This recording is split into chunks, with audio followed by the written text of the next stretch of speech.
प्रणाम सुंदर साथ जी। बोलो श्री प्राणनाथ प्यारे की जय। बोलो श्री सदगुरु महाराज जी की जय। बोलो श्री राम रतन महाराज जी की जय। प्रणाम जी। बोलो श्री प्राणनाथ प्यारे की जय। बोलो श्री सदगुरु महाराज जी की जय। बोलो श्री राम रतन महाराज जी की जय। प्रणाम सुंदर साथ जी। हमने क्या देखा 10वीं लहर में कि महाराज जी फिर से एक बार अपना घर छोड़ के अपने परिवार पेज वालों नंबर को प्रणाम कह के फिर से अपना घर छोड़ के नाम चले। हाँ जी भैया। पेज नंबर बता दीजिए। पेज नंबर 101 अभी शुरू होगा ना, मैं पिछला दोहरा रही हूँ। तो महाराज जी अपने घर को त्याग करके और उसके बाद महाराज जी क्या कह रहे हैं, क्या वार रहे हैं आप अपना। महाराज जी कह रहे हैं मैं अपने आप को भी इस बार वार के निकला हूँ। कैसे वार के निकला हूँ कि या तो मैं राज्य को पाऊंगा या मैं कहीं मर खप जाऊंगा, लेकिन मैं वापस नहीं आऊंगा। तो महाराज जी इस तरह से अपने हृदय को पुष्ट करके घर से निकलते हैं। सुंदर साथ जी महाराज जी को रास्ते में वही अपने पुराने रास्ते पे चलते हैं। क्यों? क्योंकि वो ये कहते हैं कि पहली परिक्रमा का मेरे पे बहुत असर हुआ। प्रणाम जी, मेरी आवाज आ रही आ रही अब महाराज जी क्या आ करते रही हैं, दीदी, आवाज आ रही आ रही। पहले महाराज जी ने जगन्नाथपुरी की यात्रा जाने अनजाने की थी, लेकिन अब महाराज जी जगन्नाथपुरी की यात्रा पे ही निकल पड़े। क्यों निकल पड़े? महाराज जी कहते हैं कि मेरे पे पहली परिक्रमा का बहुत असर हुआ था और अब मैं दूसरी परिक्रमा भी उसी रास्ते से ही शुरू कर रहे थे। सुंदर साथ जी इसमें महाराज जी ने हमें जो बातूनी भेद बताया था वो शरीयत का बताया था कि जब हम शुरू शुरू में धर्म में लगते हैं, जब हम राज्य को पाना चाहते हैं, राज्य को पाने के लिए हम शुरू नहीं करते हैं, हम तो अपनी माया की परेशानियों से दुखी होकर राज्य की तरफ लगते हैं जो बात है। तो हम क्या करते हैं, शरीयत करते हैं। 108 बार पाठ कर लिया, 108 बार मेर सागर कर लिया, वाणी की पठन पाठन कर लिया, 2 पाठ रख लिए, साप्ताहिक पाठ रख लिया, मंथली पाठ रख लिया। इस तरह से तो महाराज जी कहते हैं कि पहले मैं भी निकला था, वो उनके उनके हृदय में तो शुरू से ही राज्य की निस्बत बीज की तरह प्रफुल्लित हो रही थी। तो वो शुरू से ही राज्य को पाना चाहते थे। तो वो कहते हैं कि तब तो मैं जाने अनजाने निकला था, अब वो जानबूझ के चले उस रास्ते पे। अब सुंदर साथ जी जब हम शरीयत से हकीकत में आ जाते हैं, शरीयत का फल भी हमें मिलता है सुंदर साथ जी। जिसकी निस्बत होती है उसके तार जुड़ जाते हैं राज्य के साथ, और जिसकी निस्बत नहीं होती है वो शरीयत में ही रह जाता है, वो शरीयत तक ही रह जाता है। समझिएगा इस बात को। और फिर जब हम हकीकत में आ जाते हैं हमें पता चल जाता है कि राज्य के साथ हमारा संबंध क्या है। तो हम हकीकत को जानने के बाद जो हमारे अंदर टीस उठती है, किसके लिए? राज्य के लिए। जो हृदय में मीठा मीठा दर्द होने लग जाता है, कभी विरह में सिर्फ रोना ही नहीं, जान देने का भी मन करता है कि हाँ जान ही निकल जाए, प्राण ही निकल जाए। इस तरह की जब परिस्थिति होती है तो हम हकीकत से तरीकत में आ जाते हैं सुंदर सा जी। फिर उसके बाद भी हम शरीयत करते हैं। शरीयत मीन्स अपनी शरीर को लगाना। फिर हम राज्य में अपने शरीर को लगाते हैं, हम शरीयत करते हैं। लेकिन उस शरीयत में और फर्स्ट टाइम की शरीयत में बहुत परिवर्तन हो जाता है। कैसे परिवर्तन हो जाता है कि हम तरीकत में आ जाते हैं। फिर हम तरीके से अपने धनी की सेवा पूजा, अपने धनी का चिंतन मनन, अपने धनी का ध्यान हम तरीके से करते हैं। तरीके से कैसे? पहले तो जाने अनजाने, आप समझिए मशाला इत का बात उत की, कि पहले तो हम देखते हैं जब एक लड़की के लिए लड़का देखा जाता है तो कई लड़के देखे जाते हैं। तो लड़की क्या करती है? दीदी आपकी उस आवाज नहीं आ रही। मसाला ईद का बात उत की, जब लड़की के लिए लड़के देखे जाते हैं सुंदर सा जी, तो लड़की किसी एक के बारे में नहीं सोचती है, वो सबके बारे में सोच रही होती है कि जैसे हम शरीयत कर रहे होते हैं पहले, तो हम उन्हें एक प्रभु जान के, एक परमात्मा जान के और उनसे अपनी माया की इच्छाएं पूर्ण कराने के लिए हम राज्य का ध्यान करते हैं। फिर हम उससे पहले ये भी देखते हैं, देखिए सुंदर साथ जी, जैसे महाराज जी को शिव जी ने दर्शन दिए, हनुमान जी ने दर्शन दिए, पर महाराज जी की आत्मा ने कहीं भी संतुष्टि प्राप्त नहीं की।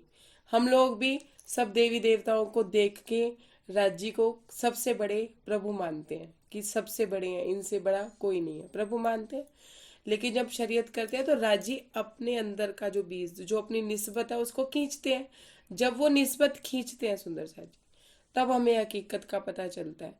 जब उनमें से एक लड़का बहुत ज्यादा जब लड़की को पसंद कर लेता है या लड़की भी उस लड़के को पसंद कर लेती है तो उसका संबंध स्थापित हो जाता है। जब संबंध स्थापित हो जाता है, जब लड़की को ये पता चल जाता है कि ये मेरा पति है, होने वाला भी भावी पति है, तो उसका रवैया और लड़कों की तरह रहेगा उसके साथ। सिर हिला के बताते जाइएगा। वैसा ही रहेगा जैसे वो और लड़कों से बात करती है, वैसे ही बात करेगी वो अपने हस्बैंड से या अपने पति से, नहीं ना? बदल जाएगा ना कि वो एक इस तरह नहीं नहीं, वैसे नहीं करेगी, वैसे नहीं करेगी। इस तरह से करेगी कि ये मेरा पति है, और उसकी सेवा भी कैसे करेगी या उसके साथ भी कैसे रहेगी, एक पत्नी रूप में रहेगी, उसके दुख सुख को बांटेगी। एक गर्लफ्रेंड बॉयफ्रेंड की तरह नहीं रहेगी कि मुझे आईफोन चाहिए शादी के बाद वो कहेगी नहीं आईफोन नहीं चाहिए, फीस भर दो किसी की, बच्चों की फीस भर दो, ये खर्चा कर लो। शादी से पहले तो वो ऐसे कहते ना मुझे आईफोन चाहिए, हम क्या कहते थे राजी को, मुझे ये चाहिए, मुझे मेरे बच्चे का बिजनेस चाहिए, मुझे पोता चाहिए, मुझे पोती चाहिए, मेरे बच्चों की शादियां हो जाए, मेरा बेटा ठीक हो जाए, है ना, मेरा घर परिवार सही चले, ये मांगते हैं ना। और जब शादी हो जाती है और संबंध स्थापित हो गया, हमें हकीकत पता चल गई कि वो मेरे पति हैं, मुझे कुछ मांगना ही नहीं है, उन्होंने अपने आप ही देखना है, तो फिर उसके बाद हम कहते हैं कि मेरे को पोता दे दो। अरे आप जानो, दो या ना दो, मुझे तो आप मिलो, बात खत्म। बदल गई ना परिस्थिति सुंदर साथ जी, स्थिति बदल गई ना। तो ऐसे ही स्थिति बदल जाती है। हम हकीकत को जब जान जाते हैं तो हम तरीकत में आते हैं। अब मार्फत की अवस्था का वर्णन भी महाराज जी करेंगे, वो जब वो करेंगे तभी मैं आप लोगों को उसके बारे में बताऊंगी। तो महाराज जी क्या कहते हैं कि एक गुलबर्ग के महंत थे, उन्होंने मुझे क्या किया, थे वो हैदराबाद के, लेकिन उनका आश्रम गुलबर्ग में था, जहाँ मुकचंदा और संकट मोचन दो नदियां मिलती थी। उन्हें ईसा मूसा भी कहा जाता था, उनके संगम पे उनका आश्रम था। महाराज जी कहते हैं कि उन्होंने मुझे अपना आश्रम का स्थान मुझे दे दिया, और खुद उन्होंने वहां से थोड़ा सा संन्यास लिया, मतलब संन्यास इन द सेंस थोड़े टाइम के लिए वो उन्होंने आश्रम की देखरेख नहीं की, जो देखरेख महाराज जी करे थे। अब सुंदर सा जी बात समझने वाली है, एक पॉइंट इसमें रह गया था जो मैं आज बता देती हूँ। महाराज जी वहाँ बैठ सेवा कर रहे थे, वहाँ का माहौल उन्हें अच्छा लग रहा था, तो उन्हें ये लग रहा था कि यहाँ शायद उनका ध्यान अच्छा लगता था, वो हरियाली में रहना चाहते थे, वहाँ की माहौल को वो डायग्नोज कर रहे थे, तो उन्हें अच्छा सब अच्छा लग रहा था, तो वो सेवा भी कर रहे थे और अपने ध्यान भी कर रहे थे। वो वैरागी तो थे ही और वैरागी बन के ही रहे। कितना टाइम सोते थे, महाराज जी कहते हैं कि सिर्फ आधा घंटा मैं सोता था, बाकी समय मैं या सेवा में लगा रहता था या मैं अपने ध्यान मनन में लगा रहता था। ध्यान मनन किसका करते थे, वो गीता का करते थे, क्योंकि उनके पास वाणी नहीं थी, सुंदर साथ नहीं थी, राज्य का स्वरूप नहीं था, श्यामा जी महारानी का स्वरूप नहीं था, 25 पक्ष परम धाम के नहीं थे। तो वो क्या कहते हैं कि मैं गीता का मनन और चिंतन किया करता था। अब उसके बाद एक बात सुनिए महाराज जी क्या कह रहे हैं। सुंदर साथ जी, महाराज जी ने कहीं कहा कि मैं इस आश्रम की सेवा इसलिए कर रहा था कि मुझे सदगुरु मिल जाए, या मुझे मैं यहाँ पे बैठ के वेट कर रहा हूँ कि मुझे सदगुरु आके मिले, मुझे यहीं पे ही राज्य मिले। राज्य आप मुझे मिल क्यों नहीं रहे, परमात्मा मुझे मिल क्यों नहीं रहा। सुंदर साथ जी बात को समझिएगा। महाराज जी क्या कर रहे थे, इश्क। महाराज जी क्या कर रहे थे, इश्क। रास्ता क्या है, इश्क का। ईमान तो उन्होंने पीछे दिखा दिया सुंदर साथ जी। ईमान तो इनका दृढ़, इतना दृढ़ था कि लंगोटी भी फटी है तो जी फटी है, कोई बात नहीं, वो ईमान चल रहा था। अब इश्क चल रहा है, देखिएगा। अब इश्क में क्या होता है, सिर्फ देना ही देना होता है, वो भी कैसे, बिना किसी उम्मीद के, बिना किसी पाने की इच्छा से। वो सेवा कर रहे थे सुंदर साथ जी, वो सेवा कर रहे थे, लेकिन उसके बदले में किसी से कुछ पाना नहीं चाहते थे। कभी उन्होंने पाया कि मेरे को कोई धन दे के जाए या आश्रम की कोई व्यवस्था देखे, आश्रम में ये चीज नहीं है इसके लिए मुझे मतलब दान दे, सेवा करे, ऐसी कोई बात हुई? महाराज जी ने कोई ऐसा शब्द कहा नहीं।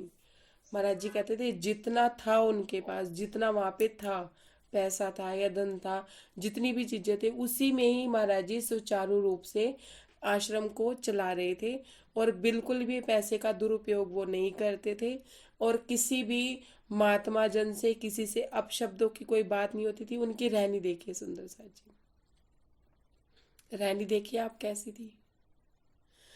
तो मतलब वो किए जा रहे हैं, सेवा किए जा रहे हैं, किए जा रहे हैं, बिना किसी वापिस पाने के वो सेवा किए ही जा रहे थे। और हम लोग अगर सेवा करते हैं तो हम बदले में सोचते हैं कि हमने सेवा की है तो कम से कम मेरे सदगुरु दो वचन तो मुझसे प्यार से बोलें, कम से कम एक बार गले लगा लें, कम से कम अपने पास तो बैठने दें। ऐसा भाव होता है या नहीं होता है सुंदर साथ जी? होता है। बताइएगा, होता है या नहीं होता है? होता है ना, होता कि है। हम होता कोई है। भी सेवा करते हैं तो उसके बदले में हम प्राप्ति की इच्छा रखते हैं, कुछ ना कुछ प्राप्ति की। देख लीजिए, बहुत ज्यादा दूर नहीं जाती, ये जो सबकी कॉमन एक बात जो सबको पता है, जो सब देखते हैं, क्या देखते हैं कि कोई पर्ची कटवाता है 1000 की या 1100 की, बदले में क्या मिलता है? रुमाल और प्रसाद। वो उसकी इच्छा होती है ना, ना मिले तो, ना मिले तो ਅਸੀਂ 1100 हाँ। ਦੀ पर्ची कटवाई सी, सानू प्रसाद भी नहीं मिलिया। होता है ना सुंदर साथ जी हाँ। ऐसा? वही। अरुण हाँ, भैया कहाँ बिल्कुल गए? होता आप है। दिखाई नहीं दे रहे। मतलब कि हम उम्मीद रखते हैं हमें वापसी में कुछ चाहिए, और महाराज जी निस्वार्थ भाव से, निर्विकार भाव से सबकी सेवा कर रहे थे। जबकि उनको पता था कि पता नहीं मुझे, उन्होंने कभी सोचा नहीं कि मुझे यहाँ बैठे सदगुरु मिलेंगे, ना उन्हें उस आश्रम का वसीयतनामा चाहिए था जो महंत उनको देना चाहते थे। सुंदर सा जी महाराज जी की ऐसी रहनी देख के महंत ने क्या बोला कि उन्होंने उनके मन में, उनको पता नहीं था कि महंत उनके बारे में क्या सोच रहे हैं।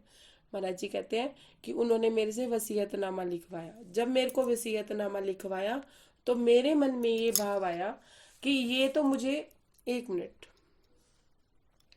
ये तो मुझे फिर फंसाने की कोशिश कर रहे हैं। फंसाने की कोशिश कैसे?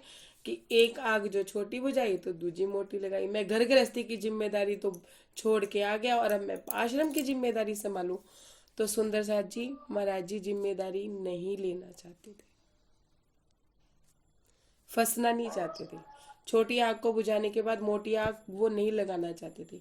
अब समझते जाइएगा आगे क्या कहते हैं। महाराज जी ने ये हमें वाणी की चौपाइयों से हमें कल समझाया था, एक डारो दूजी भी डारो। कि एक तो तुमने डाल दी, घर गृहस्थी की मोह माया तो तुम त्यागने को तैयार हो गए, आपको जहर लगने लग गई, लेकिन वहां की माया भी तुम्हें जहर नहीं लग रही, इसे भी डालो। अगर वहां माया एक सुंदर साथ के भाव से मिल रहे हैं तो ठीक है, लेकिन एक मान गुमान के चक्कर में मिल रहे हैं तो उस डोरी को भी डाल दो। महाराज जी ने हमें ये समझाया। अब आगे पेज नंबर 101 शुरू हो रहा है। महाराज जी क्या कर रहे हैं सुनिए आप।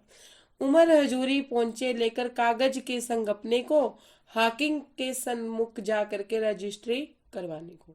महाराज जी कहते हैं कि वो मुझे लेके चले गए, बोले उन्होंने वसीयतनामा लिखवाया, मेरे साइन करवाए, और फिर उसके बाद उमर हजूरी लेके, मतलब वहाँ की जो अदालत वो कचहरी वगैरह थी वहाँ ले गए, और हाकिम के संग, मतलब जो वहाँ का अधिकारी था उसके आगे जाके हमें बिठा दिया। कैसे? रजिस्ट्री करवाने के लिए। अब सुनिए, देव योग से उस दिन छुट्टी थी, सुनवाई हुई नहीं।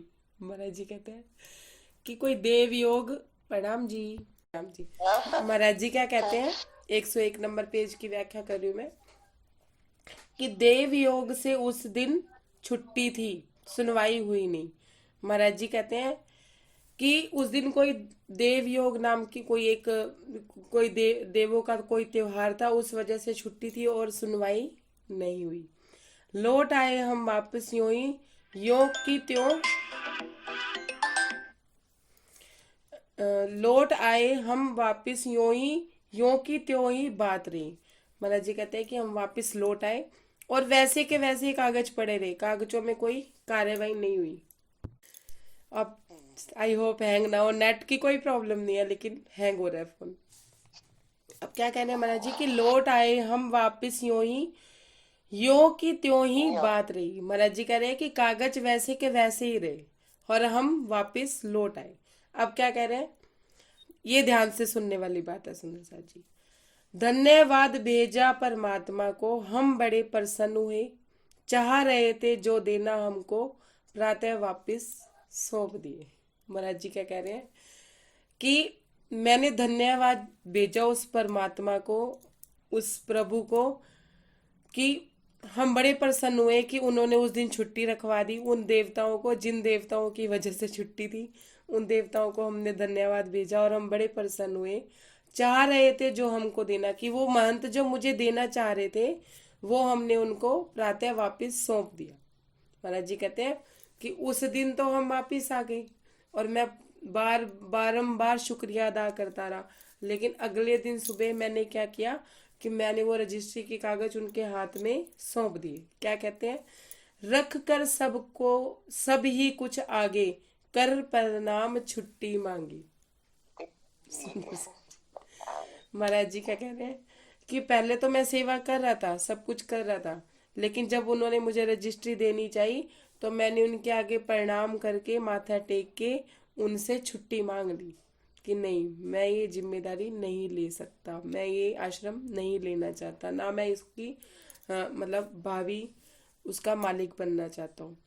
कुछ मत पूछो महंत जी ने किस प्रकार मंजूरी दी। महाराज जी कहते हैं ये बात तो पूछो ही मत कि उस महंत ने मुझे कैसे मंजूरी दी। मतलब कि वो, अब आप समझ लीजिए कि गिड़गिड़ा पड़े होंगे कि नहीं जाना नहीं जाना नहीं जाना, मैं आपको नहीं दूंगा वसीयतनामा, लेकिन आप मत जाइए, सेवा कीजिए। महाराज जी कहते हैं कि पूछो मत कि कैसे उन्होंने मुझे मंजूरी दी। सुंदर साथ जी अपने कैमरे ऑन कर लीजिए, मुझे कोई दिख रहा ही नहीं है या मेरा नेट प्रॉब्लम कर रहा है। शायद स्नेहा दीदी भी चले गई हैं। जो कैमरे ऑन कर सकते हैं वो ऑन कर लीजिए। अब क्या कहते हैं सुंदर साथ जी, सुनते जाइएगा।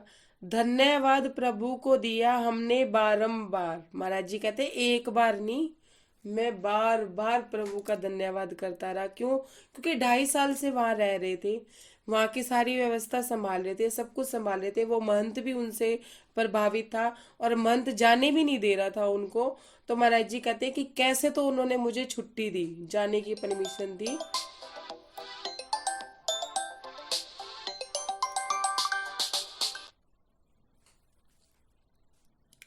प्रणाम जी, लगता है सारे फोन भी आज ही आएंगे, कुछ ना कुछ होता प्रणाम रहता जी। है। प्रणाम। नहीं दी, मैं पास ही नहीं होती, बस 2-5 मिनट का टाइम हो जाएगा, फिर मैं एक आध बैठ के फिर वीडियो खोल लूंगी, है नी? ठीक है जी, ठीक है जी। ते महाराज जी कि धन्यवाद प्रभु को दिया हमने बारंबार। महाराज जी कहते हैं कि मैंने बार बार प्रभु को धन्यवाद दिया, एक बार नहीं। सुंदर साथ जी कह रहे बार बार। भली मुक्ति दी आपने हमको प्राणाधार। महाराज जी कहते हैं जैसे मेरी सांस में सांस आई कि भली मुक्ति दे दी आपने तो मुझे, आप तो मेरे प्राणों के आधार निकले। किसको? प्रभु को कह रहे हैं कि आप मेरे प्राणों के आधार निकले। सुंदर सा जी महाराज जी, तो महाराज जी के अंदर शिव जी विराजमान थे, हनुमान जी विराजमान थे, दिव्य पुरुष विराजमान थे। 2.5 साल से आश्रम संभाल रहे थे। हम यहाँ तो 2 साल अगर किसी घर में रह लेंगे ना, तो किराए पे भी रह रहे हो, तो हम ये सोचते हैं कहीं से पैसा आ जाए इसी घर को ही खरीद ले। होता है ना कि हम किराए पे भी किसी घर में रह रहे हो तो हमें ये होने लग जाता है कि शायद इतना पैसा हमारे पास आ जाए कि हम इसी घर को खरीद लें, या ऐसा ही कोई घर खरीद लें, या ऐसी कोई जायदाद हमारी बन जाए। और महाराज जी ने पूरी जायदाद को छोड़ दिया। सुनो साहब जी, ये महाराज जी की रहनी थी। अब इसमें महाराज जी हमें क्या समझा रहे हैं? महाराज जी हमें ये समझाना चाह रहे हैं कि एक तो समझिए आप कि अगर हम लोग होते और हमारी चीज कोई हमसे छीन रही होती, कोई जायदाद, कोई भी, देखिए हमारे भाइयों भाइयों में या हमारे चाचे ताइयों में भी अगर जायदाद होती है, उसका भी बंटवारा हो रहा था ना, उसमें भी 1 इंच या 2 इंच या 1-2 लाख या कुछ पैसा भी इधर उधर होता है ना, तो हमारे अंदर से कैसे एक बवंडर उठना शुरू हो जाता है। उठता है ना कि हम क्यों छोड़ें, अपना हक क्यों छोड़ें, साडा हक एथे रख, इस तरह की बातें हो जाती है। और महाराज जी कहते हैं कि मुझे तो सब मिल रहा था और उन्होंने छोड़ दिया। उन्होंने मतलब उनको उन्होंने खुशी खुशी त्यागा, और हम त्यागने को तैयार नहीं होते। होते हैं सुंदर साथ जी? ईमानदारी से बताइए कि अपनी जायदाद इस ब्रह्मांड में त्यागने को तैयार होते हैं? नहीं होते। मैं तो कहती हूँ कोई सूट भी कोई दूसरा ले लेगा ना तो भी होता है मेरा है, तेरा थोड़ी ना है। इतनी सी बात भी हो जाती है, हो जाती है ना। और महाराज जी ने तो देखो आप कि सब कुछ मिल रहा था फिर भी उन्होंने त्यागा। किसके लिए? क्या कर रहे थे वो? इश्क कर रहे थे। किससे कर रहे थे? धनी के प्रेम में। क्या कह रहे थे? तू चाहिए मुझे, तेरा आश्रम नहीं चाहिए, जो तू मुझे साहिबी देना चाहता है मुझे वो नहीं चाहिए, मुझे चाहिए क्या, मुझे तू चाहिए। सुंदर साथ जी वाणी में एक चौपाई है कि जो सुंदर साथ, या यूं कह लीजिए जो गुरुजन, मैं गुरुजन का ही नाम लूंगी, सतगुरु नहीं बोलूंगी, गुरुजन बिना राज्य की प्राप्ति किए मंदिर आश्रमों में सदगुरु बन के बैठ जाते हैं।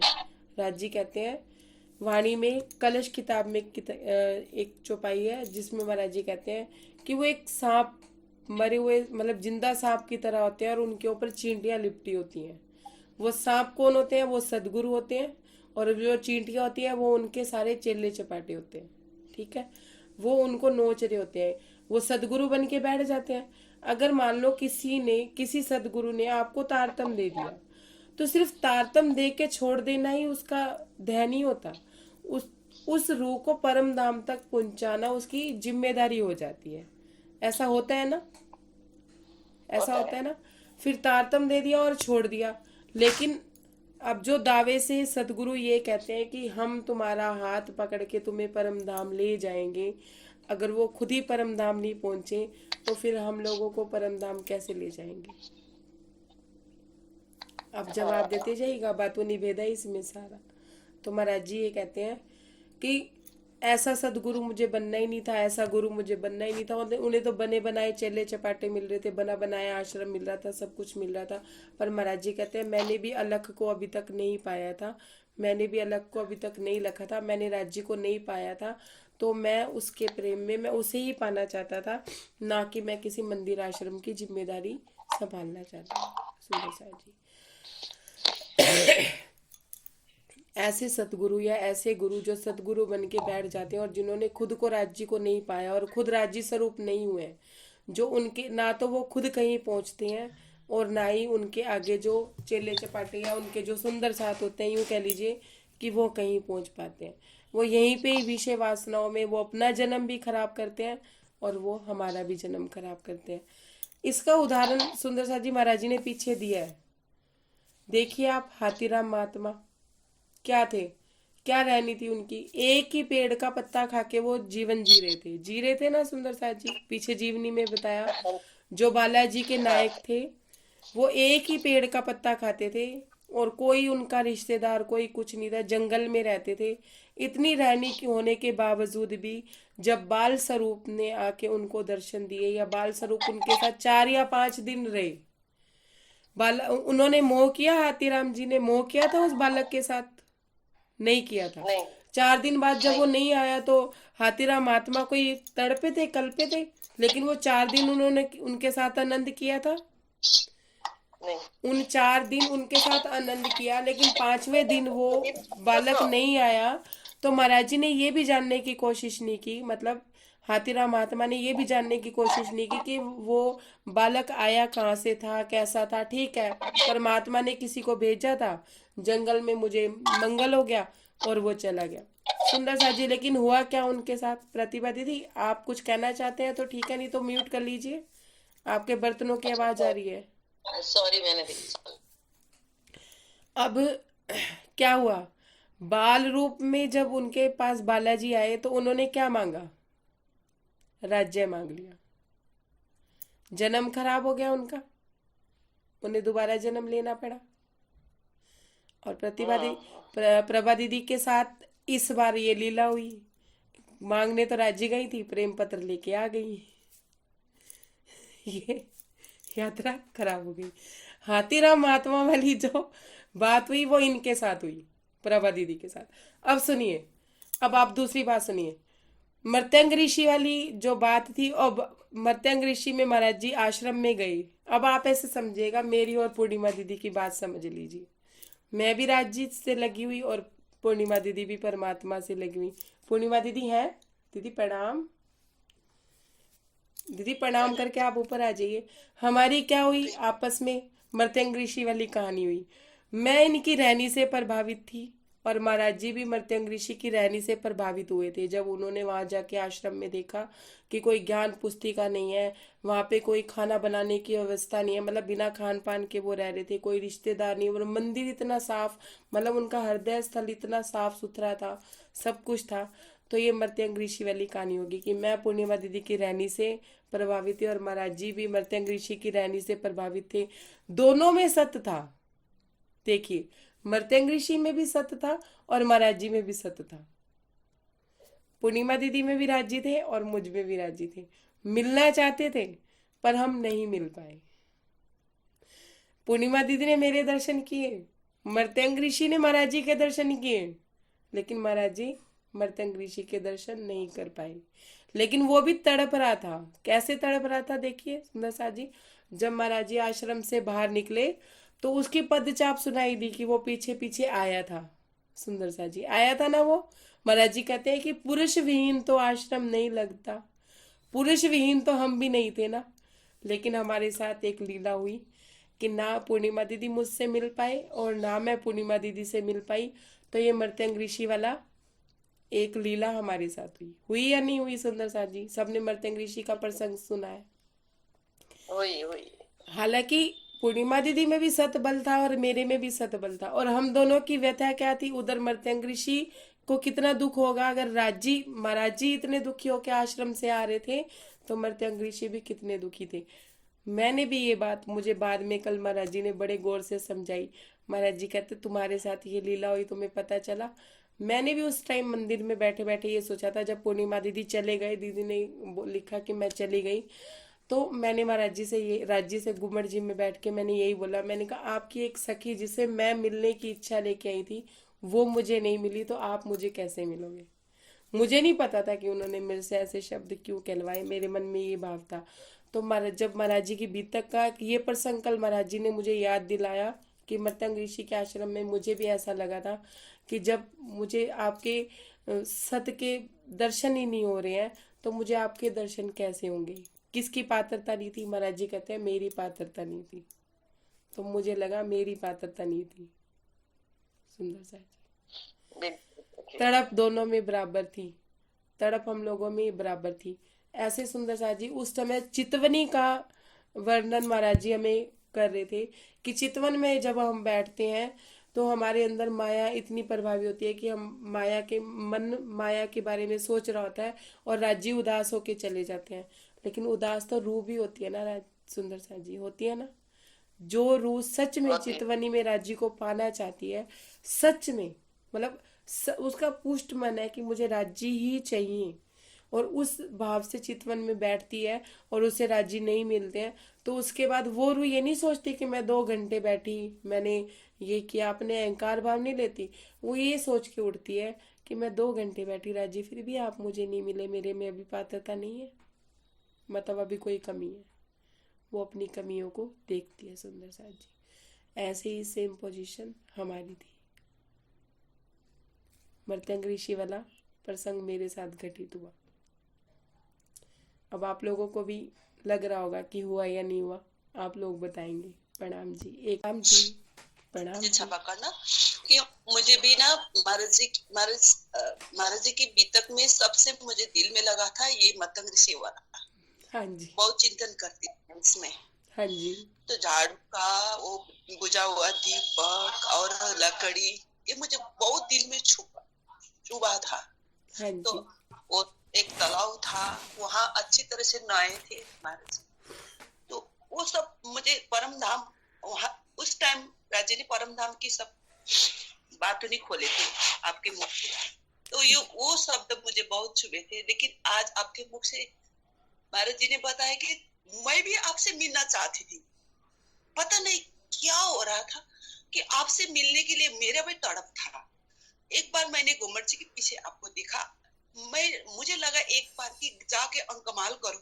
फिर मैंने रोक लिया कि अरे वो तो धनी के साथ मिल रही है, तो मैंने वहां से चली गई। सुंदर साथ जी, आपके मुख से निकल रहे है कि वो मर्त्यंक ऋषि की प्रसंग, मुझे भी लगता है कि ये लीला चल रही थी। घुमट बंगला की ये जगह में आपको नहीं देखना और आप मुझे नहीं देखना, ये हमारे बस की बात नहीं है सर।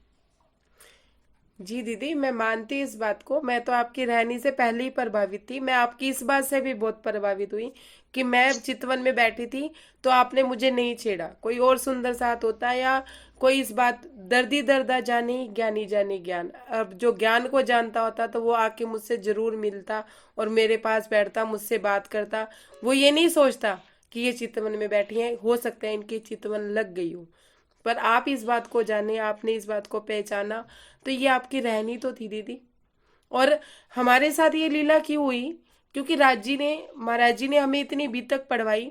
मुझे लगता है बीतक के जितने भी प्रसंग हैं, हर किसी के साथ कोई ना कोई लीला हुई होगी, पर उसको समझ में नहीं आई होगी। अब प्रभा दीदी ने तो मुझे अपनी बात बताई, तो मुझे बात समझ आई कि इनके साथ हाथीराम महात्मा वाली स्टोरी हो गई सुंदर साथ जी। तो मैंने बता दिया। और आपकी मेरी तो ये आप बीती थी ना, कि हम मिल ही नहीं पाए, जबकि इच्छा लेके चले थे, पर राज्य का हुक्म नहीं था। हुक्म क्यों नहीं था? एक छोटा सा आंगन था, पर आंगन था, हम वहीं रहे, वहीं बैठे, लेकिन हमारी मुलाकात नहीं हो पाई। कि राज्य हमें दिखाना चाहते थे कि मर्त्यंग ऋषि आपके आपके बातों नहीं भेद खुले तो मेरे मन में एक भाव ये था, महाराज जी आप में इतना सतबल था, क्या उनमें ज्यादा सतबल था जो आप उनको देख नहीं पाए, आप उन्हें दर्शन नहीं कर पाए उनके? तो महाराज जी ने मुझे ये बात समझाने के लिए कि नहीं, दोनों में सतबल बराबर था, लेकिन एक हुक्म भी कोई चीज होती है कि जिस समय मिलना होता है जिस सखी को, उस समय ही मुलाकात होती है। तो ये बात महाराज जी ने मर्त्यंग ऋषि वाली मुझे समझाने के लिए ये लीला मेरे साथ उन्होंने की सुंदर साथ जी।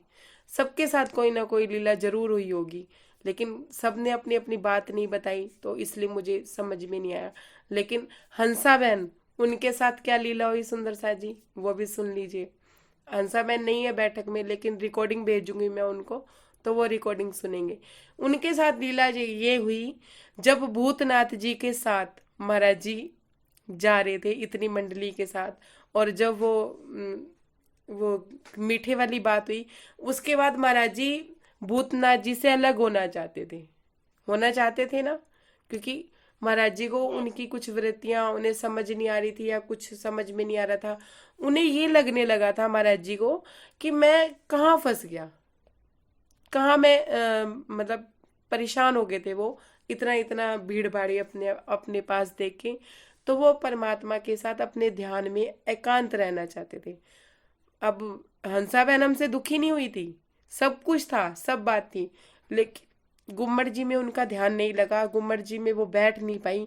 तो उनके साथ ये लीला हुई कि उनके मन में और वैराग्य आ गया।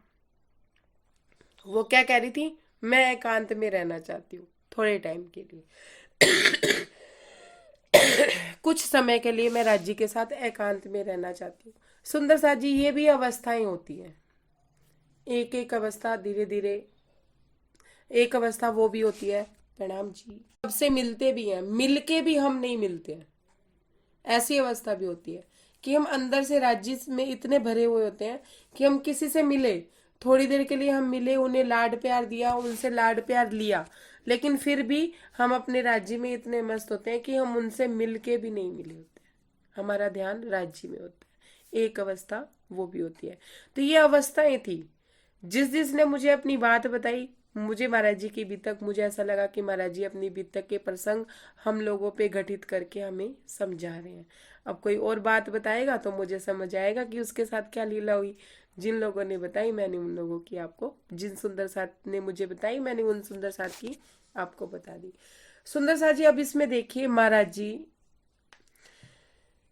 क्यों नहीं परेशान हुए आश्रम मिलने पे। धनी से प्यार था, आश्रम नहीं संभालना चाहते थे, धनी से मिलना चाहते थे, ये बात तो थी, ठीक है। अब हुक्म, इसमें हुक्म की बात है। देखिए सुंदर साथ जी, महाराज जी ये भी तो सोच सकते थे कि आश्रम उन्हें सहज भाव से मिल रहा है, मतलब सहज सरल तरीके से मिल रहा है। हम कहते हैं ना, जो चीज सरल सहज तरीके से मिल जाए वो राज्य महाराज का प्रसाद होती है। ध्यान से समझिएगा, कहते हैं ना कि जो सहज तरीके से मिल जाती है वो राज्य का प्रसाद होती है, प्रसाद को ग्रहण करना चाहिए। महाराज जी को भी तो आश्रम सहज और सरल तरीके से मिल रहा था, पर महाराज जी ने नहीं एक्सेप्ट किया। क्यों नहीं किया? यहाँ भी तो हुक्म काम कर रहा था सुंदर साथ जी। हम कहते हैं ना, बाहर जो होता है वो राज्य के हुक्म से होता है। वाणी से हम लोगों ने ये बात समझी है कि जो होता है बाहरी अवस्था वो राज्य के हुक्म से हो रही है। अच्छा अगर राज्य कर रहे हैं तो बुरा भी राज्य कर रहे हैं, ऐसा हम कहते हैं ना। सुंदर साथ जी। तो महाराज जी के साथ जो हो रहा था वो हुक्म से बाहर हो रहा था? कोई जवाब देगा इस बात का कि महाराज जी के साथ जो हो रहा था, जो उन्हें आश्रम मिल रहा था, वो भी तो एक राज्य का हुक्म ही था ना? जी जी हाँ पर उन्हें क्या राज्य परोस, हुक्म ही था ना। और सहज तरीके से मिल रहा था। महाराज जी ने कोई जात तो की नहीं थी। महाराज जी तो सेवा भावी थे, महाराज जी तो सेवा कर रहे थे, वो भी निस्वार्थ सेवा कर रहे थे, निर्विकार सेवा कर रहे थे, बदले में कुछ पाना नहीं चाहते थे। उनका कोई ये ध्येय थोड़ी ना था कि मुझे विरासत में ये आश्रम चाहिए, नहीं था ना। फिर भी उन्हें सहज तरीके से सब मिल रहा था, फिर भी महाराज जी ने नहीं अपनाया। सुंदर सा जी, महाराज जी की परीक्षा हो रही थी। उनके ईमान की परीक्षा तो राजी ने पहले ले ली थी ना। वो 5 दिन भूखे भी रहे, लंगोटी भी उनकी फट गई, सब कुछ हो गया, उनके ईमान की परीक्षा हो गई थी। अब ये इश्क की परीक्षा चल रही है सुंदर साथ जी। ईमान की परीक्षा भी होगी और इश्क की परीक्षा भी होगी। अगर महाराज जी उस आश्रम को अपना के वहां बैठ जाते, वहां के महंत बन के बैठ जाते, वहां के परमहंस बन के बैठ जाते, तो फिर वो इतना ध्यान चितवन कर पाते जितना वो अब करेंगे आगे जाके? उनको समय ही ना मिलता सुंदर साथ की कामों से, ये काम वो काम, आश्रम में खाने का काम वो काम मिलता है सुंदर साथ जी। लेकिन क्या महाराज जी मान गुमान में पड़े, मान सम्मान में पड़े? ये उनकी परीक्षा हुई। हमारी परीक्षा होती है तो हम फेल हो जाते हैं, हो जाते हैं ना, होते हैं हो ना। जाते हैं। हम मान गुमान में पड़ जाते हैं ना, फिर हम फेल होंगे। अब हम फेल होंगे तो हमें आगे का रास्ता मिलेगा? हम अगर फेल हो गए तो हमें आगे की क्लास मिलेगी? वही क्लास पहले पास करनी पड़ेगी ना, फिर दोबारा होगा ऐसे।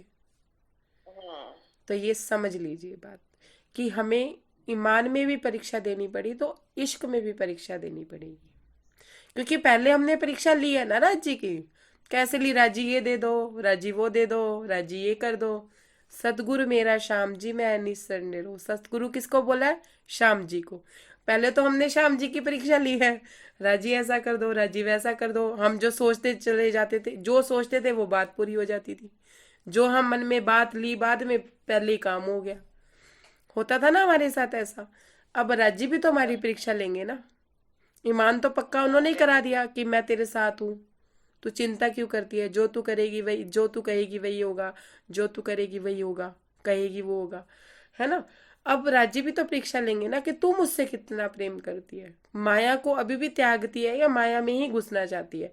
अब महाराज जी को आके कोई ये कह देता कि आपको मैं बड़ा घर ले देता हूँ, आप अपने बच्चों को वहां रख लो और आप भी वहीं रहो और ध्यान भी करो, मैं आपका खर्चा भी झेल लूंगा, तो महाराज जी उस बात को मान जाते? नहीं मानते कि छोटी सी चीज है, तुच्छ है। पर महाराज जी को क्या मिल रहा है? बड़ा आश्रम, मतलब इतना ज्यादा कि हमारी औकात से बाहर।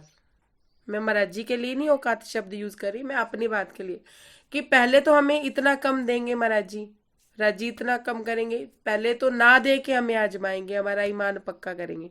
फिर एक समय पे हमें इतना देंगे कि जितने की हमें जरूरत भी नहीं। फिर राजी कहेंगे अब मैं देखता हूँ तो कि तू फंसती है या नहीं फंसती है।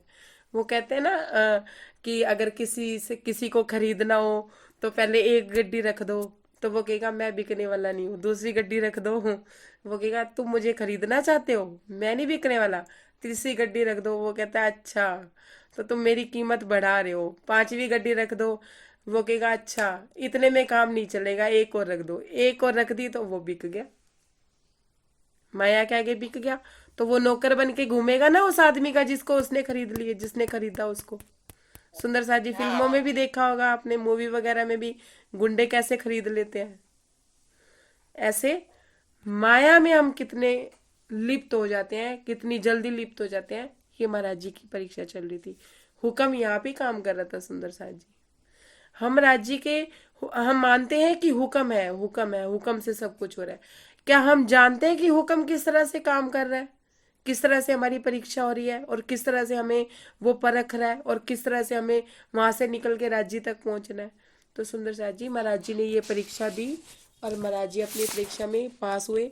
और ऐसे नहीं कि रो पिट के पास हुए,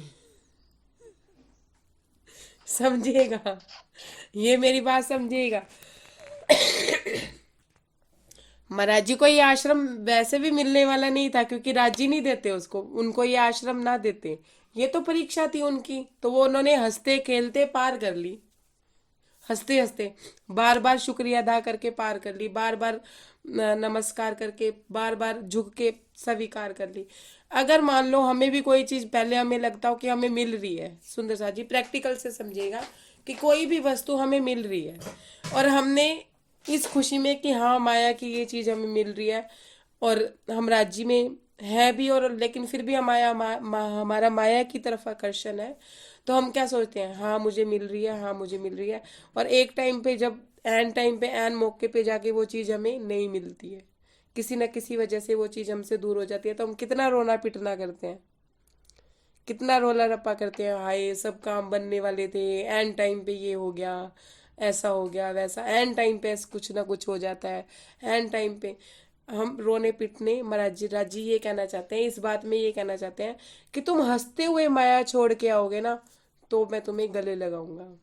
महाराज जी ये कहना चाहते हैं कि तुम जब माया को हंसते हंसते छोड़ोगे तो मैं तुम्हें गले लगाऊंगा, और रो पिट के छोड़ोगे माया तो तुम्हें छोड़नी पड़ेगी। क्यों छोड़नी पड़ेगी?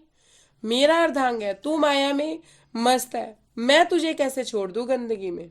मैं तो तुझे खींचूंगा ही, मैं तो तुझे लेके आऊंगा ही अपने पास। माया तो तुझे छोड़नी पड़ेगी, हंस खेल के छोड़ेगी तो गले लगा लूंगा, और रो पिट के छोड़ेगी तो अपने पास बिठा के पहले चुप कराऊंगा। अब देख लीजिए अपने महानायक, अपने खेल के खामंद से कैसे मिलना है, हंस के गले मिलना है या रो पिट के बैठ के उसके घुटने पे सिर रख के पहले रोना पिटना है, फिर बाद में हाँ ठीक है मुझे माया नहीं मिली तो आप ही सही। सुंदर साथ जी करते हम यही है, फिर क्या होता है, ना खुदा मिला ना मिसाले सनम, ना इधर के रही ना उधर के रम, ना धोबी का कुत्ता ना घर का ना घाट का। फिर आज जी क्या कहते हैं, अब तूने माया देखनी तो है ही, तेरी अभी इच्छा तो अधूरी है ही, जा वापिस जा, तुझे जो चाहिए वो मैं दे देता हूँ। रोला रप्पा करा के दे तो राजी देते ही हैं, फिर मना तो वो करते ही नहीं है, पर वो आजमाते हैं कि रूह कितनी जल्दी मेरी तरफ आती है। परीक्षा पास करते जाओ, आगे बढ़ते जाओ, फेल होते जाओ, वहीं बैठे रहो। सुंदर साथ जी ये महाराज जी हमें जता रहे हैं कि खुशी खुशी माया को त्यागिए, खुशी खुशी राज्य से मिलिए। ये बातूनी भेद इसमें महाराज जी बता रहे हैं। महाराज जी ने अपनी परीक्षा जो थी वो पार कर ली। अब आगे क्या कह रहे हैं सुंदर साथ जी? महाराज जी फिर एक बार महंत ने बड़ी मुश्किल से उनको छोड़ना ही नहीं चाहता था। भाई जिसका सारा काम हो रहा हो, हमारे से अगर किसी का काम हो रहा हो, वो तो नौकरी छोड़ने के बाद भी गिड़गिड़ा के 8 दिन बाद भी आएगा कि नहीं जी आप नौकरी ले लो, आप वापिस आ जाओ, मैं 2,000 फालतू दे देता हूँ, मैं ये कर देता हूँ, मैं वो कर देता हूँ। भी उसका स्वार्थ है। एक छोटी सी बात मैं समझाने के तौर पे कह रही हूँ। क्या पूछा मंत जी ने मुझे कैसे उन्होंने मुझे छोड़ा और कैसे उन्होंने मुझे मंजूरी दी। फिर महाराज जी कहते हैं कि मैंने धन्यवाद किया प्रभु को। कितनी बार? बारंबार। सुंदर साहब जी मेरी आवाज आ रही है? आवाज आ रही है? सखी आ रही है। क्या कहते हैं कि मैंने प्रभु को धन्यवाद किया बारंबार, एक बार नहीं बारंबार। हम क्या धन्यवाद करते हैं? आश्रम मिल जाता, राज जी आपका धन्यवाद, आपने आश्रम दे दिया, मुझे एक जगह दे दी, मेरे आसपास कुछ लोग हो गए, अब मैं ध्यान अच्छे से कर सकता हूँ, मेरे कपड़े कोई धो देगा, मेरे बर्तन कोई धो देगा, मेरा खाना कोई बना देगा। हम ये धन्यवाद करते, और महाराज जी छोड़ के धन्यवाद कर रहे हैं कि मैं बारंबार धन्यवाद करता हूँ कि आपने मेरे को मुक्ति दे दी। मतलब मुक्ति मान रहे हैं, ये माया से अपने आप को भी मुक्ति मान रहे हैं। और कौन बने? आप मेरे प्राणों के आधार बने। उस परमात्मा को कहते हैं कि आप मेरे प्राणों के आधार बने। अब आगे सुनिए। सुंदर सा जी महाराज जी को महंत ने एक वेश दिया था। क्या वेश दिया था? वो महंत वाले कपड़े दिए थे, सब कुछ दिया था। अब महाराज जी फिर क्या करते हैं सुनिए।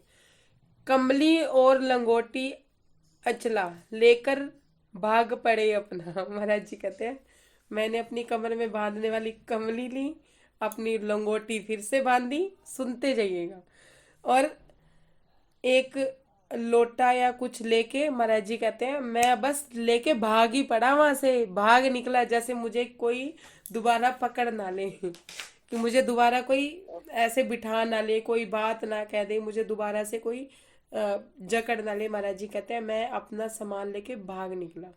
महाराज जी जो मंत जी ने वेश दिया था, जो महाराज जी ने थोड़े टाइम के लिए लिया था, महाराज जी ने वो वेश को त्याग दिया और अपनी कमरी लंगोटा और अपना अंगोछा लेके वो चल दिए। अब क्या कहते हैं, बस अपना श्रृंगार यही था, अपनी इतनी सी दुनिया।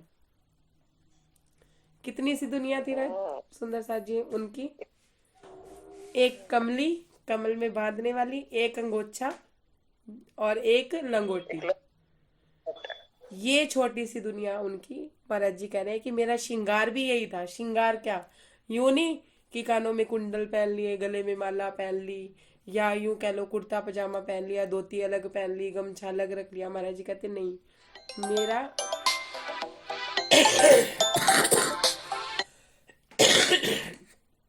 महाराज जी कहते हैं मेरा श्रृंगार बस इतना सा था और मेरी दुनिया कितनी थी।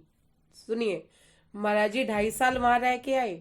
2.5 साल में कितने साधु महात्मा आए होंगे, कितने लोग उनके साथ रहे होंगे। सुंदर साथ जी समझते जाइए का बात को, कितने लोग उनके साथ रहे, महंत भी उनके साथ रहे। हम कहते हैं, हम लोग माया में पता है क्या कहते हैं, मैंने कई सुंदर साथ के मुख से सुना है, जो हमारा कुत्ता है ना वो भी हमारे साथ 15 दिन, जैसे 15 दिन रह के हमने किसी और को दिया तो हमारा उससे भी लगाव हो गया था।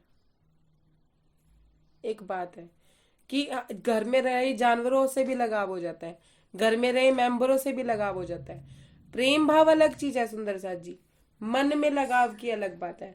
महाराज जी 2.5 साल आश्रम में रहे, 2.5 साल महाराज जी ने सबको प्रेम बांटा, सबके साथ प्रेम पूर्वक व्यवहार किया, प्रेम से रहे, कभी किसी को शिकायत का मौका नहीं दिया, लेकिन अपने मन से किसी को नहीं लगाया, अपने मन में किसी को जगह नहीं दी, अपने दिल में किसी को जगह नहीं दी। सुंदर साथ जी एक लाइन मुझे भजन की याद आ रही है, हमने तो अपने दिल में किसी को जगह न दी है, चुपके से कोई बैठ गया है तो आप हैं। ऐसे एक भजन है, किनका है वो, मतलब आशा दीदी का है। उस भजन में वो ये लाइन बोलती है कि हमारे दिल में हमने किसी को जगह नहीं दी, लेकिन हमारे दिल में चुपके से कौन बैठ गया, राजी महाराज आप बैठ गए हो, आप ही बैठने वाले हो। और हमारे दिल में हमने किस किस को जगह दे रखी हैं, ढेर जगह दे रखी हैं, चितवनी लगेगी कहाँ से। महाराज जी 2.5 साल रहे, किसी की उन्होंने अपनी दुनिया में किसी को नहीं लिया। महाराज जी कह रहे हैं मेरी इतनी सी दुनिया थी, कितनी सी दुनिया, कितनी सी माया थी उनके पास। वो लंगोटी गमछा को भी माया कह रहे हैं सुंदर साथ जी, कि मेरी दुनिया इतनी सी थी, इतनी सी ही मेरे पास माया थी। अब हम देखें कि हमारे पास कितनी कितनी माया है सुंदर साथ जी। तांडूर होकर शोलापुर नाप धरी कुछ दिन में, ठहरे जाकर एक मंदिर में, हनुमान था पंचमुखी में। महाराज जी कहते हैं कि मैं तांडूर से शोलापुर गया, फिर धरी गया, और फिर मैं जाके धरी में कुछ दिन ठहरा, फिर उसके बाद कहते हैं कि मैं एक मंदिर में ठहरा, वो जो किसका था, हनुमान जी का था, और वो हनुमान जी का पंचमुखी में वो मंदिर था हनुमान जी का। यहाँ साधुओं में बस केवल मौज लिया करते थे हम, साधनाएं करते रहते थे उस अतीत की हरदम। अब सुंदर साथ जी महाराज जी क्या कह रहे हैं कि ध्यान से समझिएगा, यहाँ साधुओं में बस केवल मौज लिया करते थे हम। अब महाराज जी ने साधुओं को तो पहले देखा ही था, पहली परिक्रमा में उन्होंने साधुओं को भी देखा, साधु संतों के वेश को भी देखा। विजय बहन आप दिखाई नहीं दे रहे। फिर क्या कहते हैं, साधनाएं करते रहते थे उस अतीत की हरदम। किस अतीत की सुंदर साथ जी, या महाराज जी किस अतीत की साधनाओं की बात कर रहे हैं, किस अतीत की बात हो रही है, कोई बताएगा मुझे। हमने सारी बीतक बहुत ध्यान से सुनी है, तो महाराज जी किस अतीत की साधनाएं किया करते थे, बताएगा कोई सुंदर सा, किसी को कुछ याद हो कि महाराज जी अपने किस अतीत की साधनाएं किया करते थे? मन मंथन करते थे ज्यादा। और बताएगा कोई? ये तो है ही, मन मंथन तो उनका चलता ही रहा। और बताइए कोई।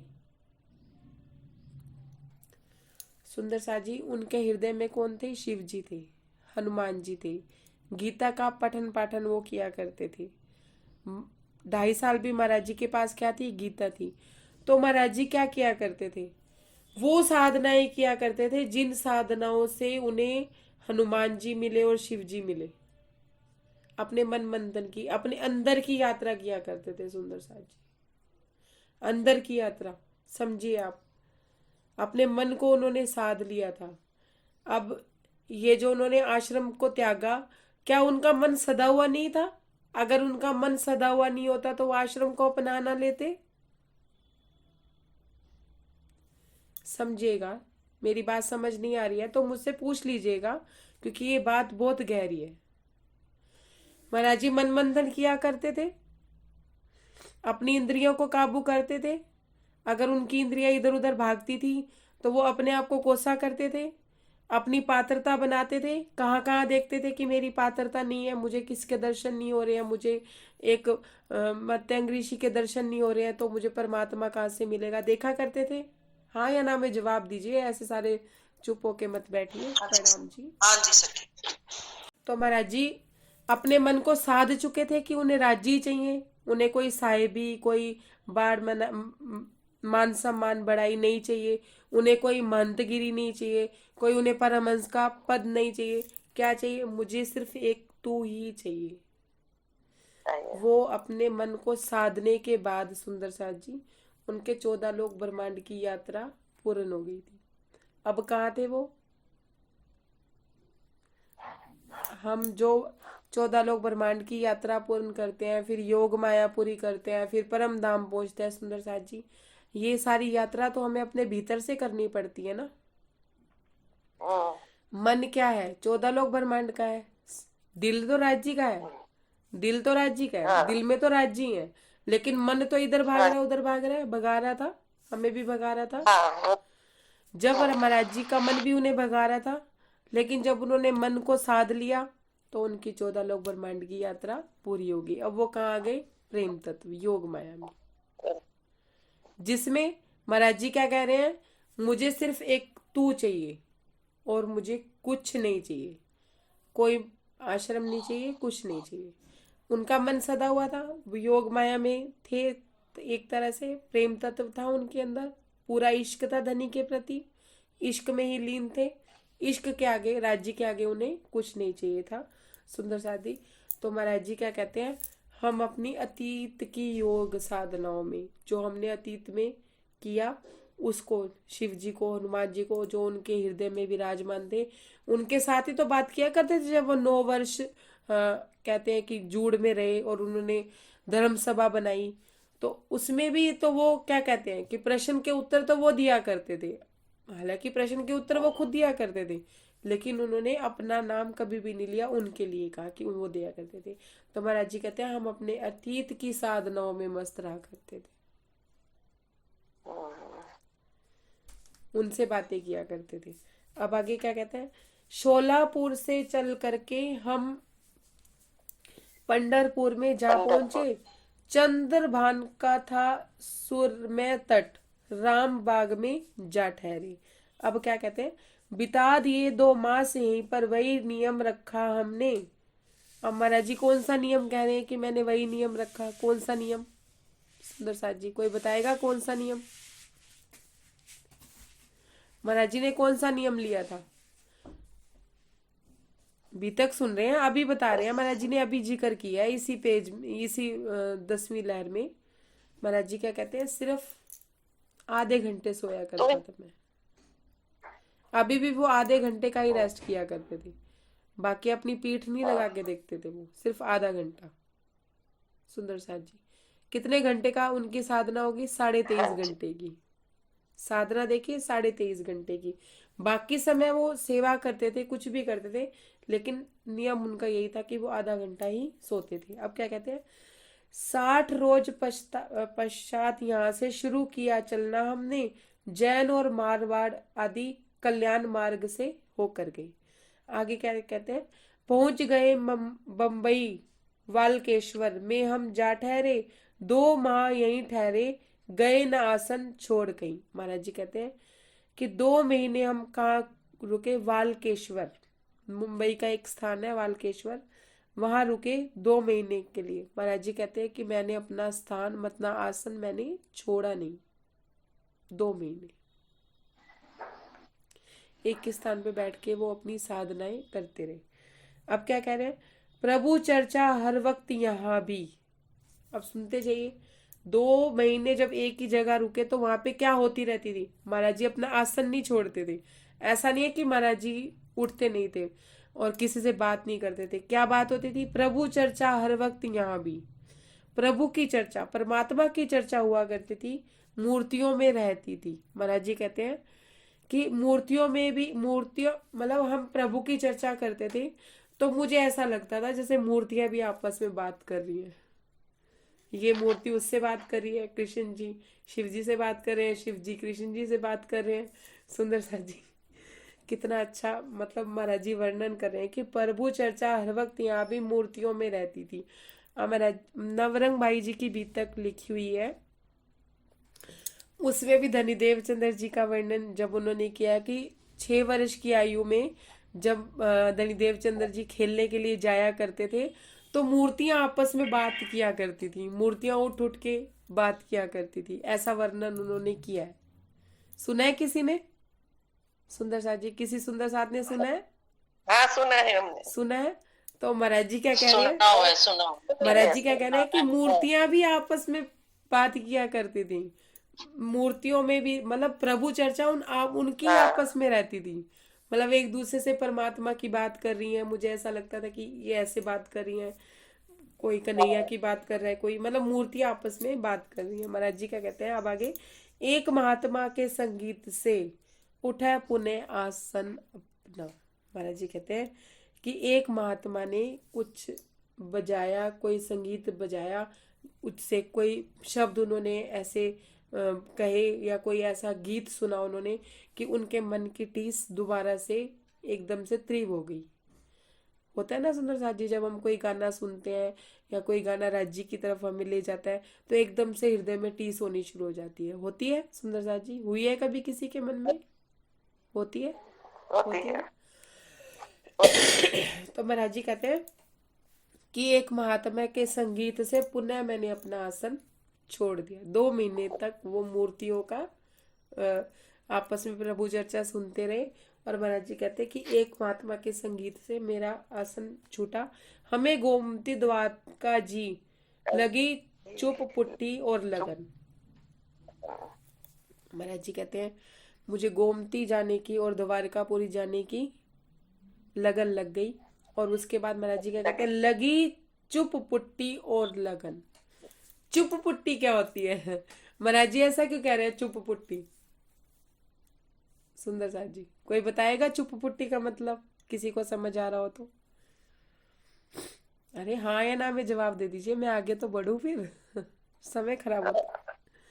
अंदर सब कुछ सबकी तरफ से चुप होके एक लगन लग गई। चुप पुट्टी, चुप पुट्टी अंदर सब तरफ से अपने आप को हटा करके।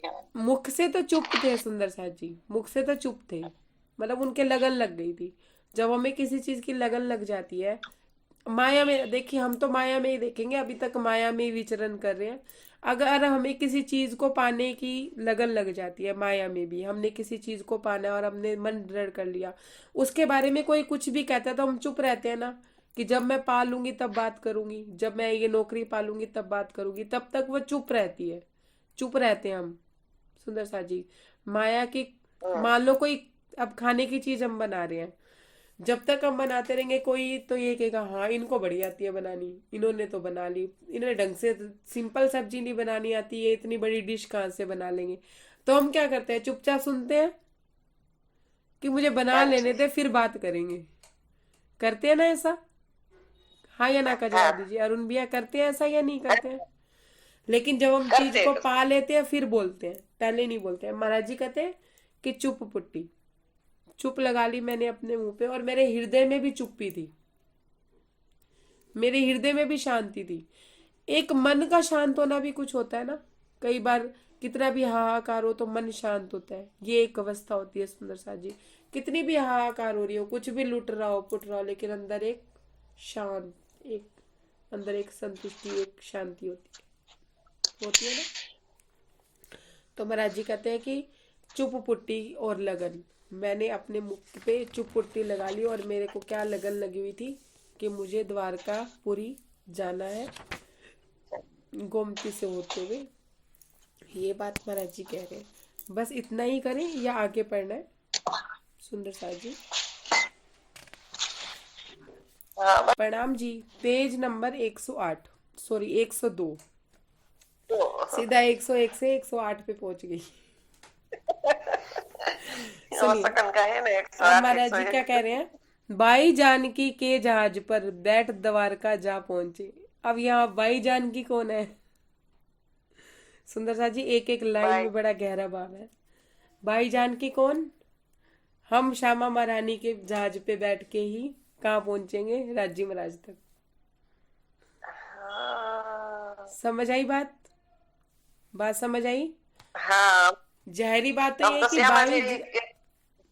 जाहिरी बात तो ये कि बाई जानकी के जहाज पर बैठ द्वारका जा पहुंचे, तीर गोमती के एक महात्मा की कुटिया पर जा ठहरे।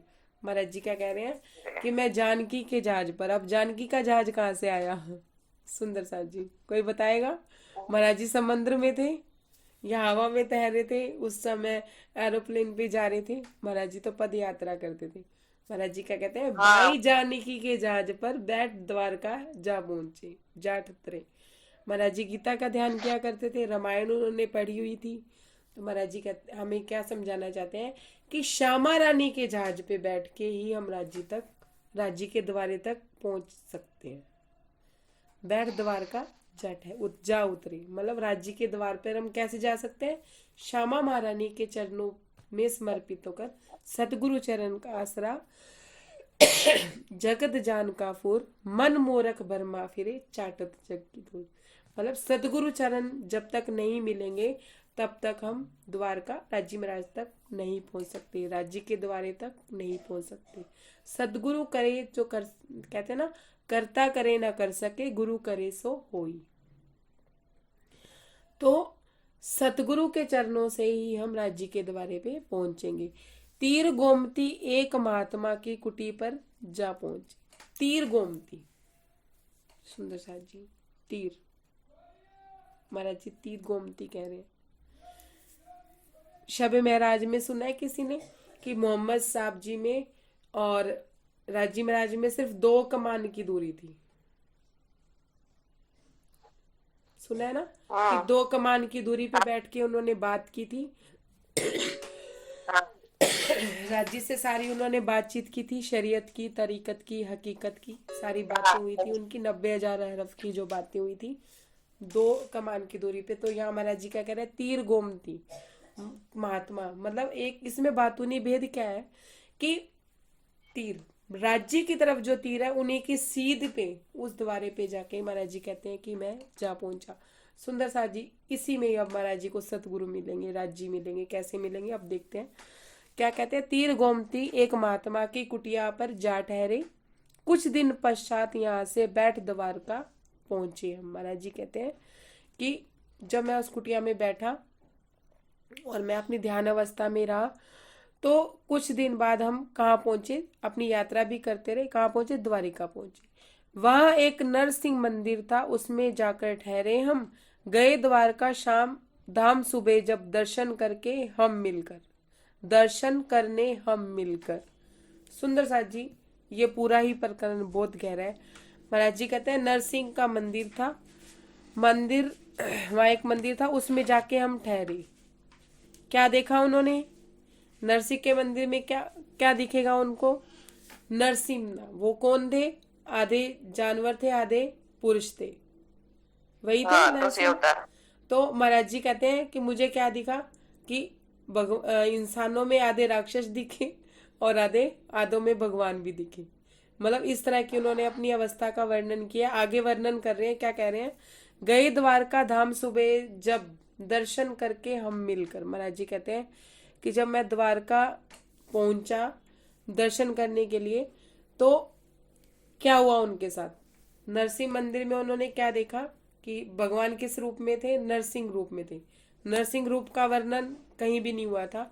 तो महाराज जी ने वहां क्या देखा कि इंसानों में भगवान भी है और इंसानों में शैतान भी है, जानवर भी है। दोनों चीजें उन्हें दिखी। फिर कहते हैं कि मैं द्वारका गया, कहाँ बैठे थे, जानकी जी के जहाज में पहुंच के वो द्वारका के द्वार पर पहुंचे। गोमती तीर, गोमती के मतलब तीर मतलब राज्य की तरफ ही नजर रख के वो एक कुटिया में ठहरे। एक परमात्मा की तरफ नजर रख के, मतलब राम जी की समझिए, द्वारका जा रहे थे तो राम जी के दर्शन करने जा रहे थे, किसी कुटी में ठहरे।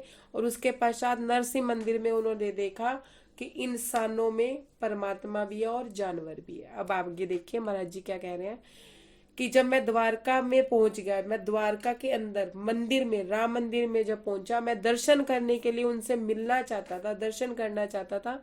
तो उनके साथ क्या हुआ सुनिए।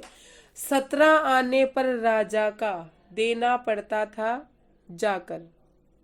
ध्यान से सुनिए, 17 आने कर राजा का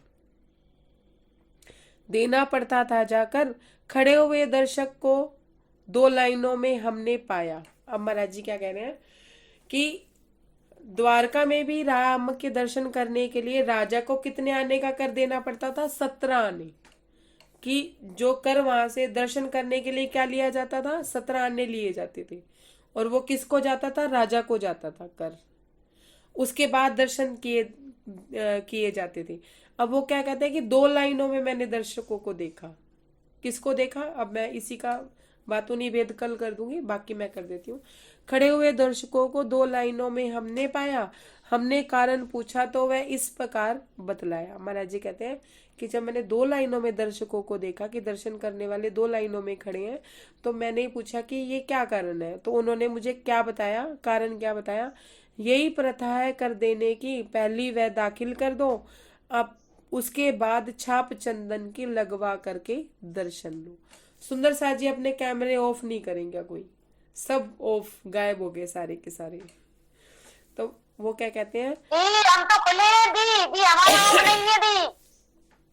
प्रतिभा दीदी ने बंद कर दिया, अरुण भैया ने बंद कर दिया, पूर्णिमा दीदी ने, सबने बंद कर दिया। चलिए कोई नहीं, अब जो ऑन कर सकते हैं वो ऑन कर लीजिए। महाराज जी क्या कहते हैं कि उन्होंने मेरे को कारण क्या बताया। ठीक है दीदी, चार्जिंग में लगाई। ठीक है। अब क्या कह रहे हैं, यही प्रथा है कर देने की, पहली वह दाखिल कर दो।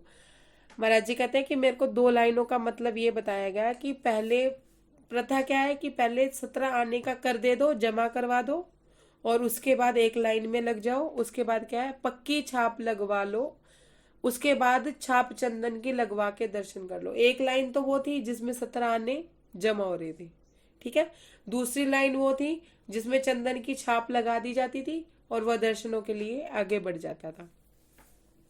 अब महाराज जी क्या कहते हैं, तब तक रोक नहीं सकता कोई, दर्शन उसे अवश्य मिले। महाराज जी कहते हैं कि जिसने पक्की छाप लगवा ली, चंदन की 17 आने जमा करा दिए और छाप लगवा ली, उसे तो कोई रोक ही नहीं सकता था, जिसकी छाप लगी हुई थी चंदन की, कि उसे तो दर्शन मिलने ही मिलने हैं।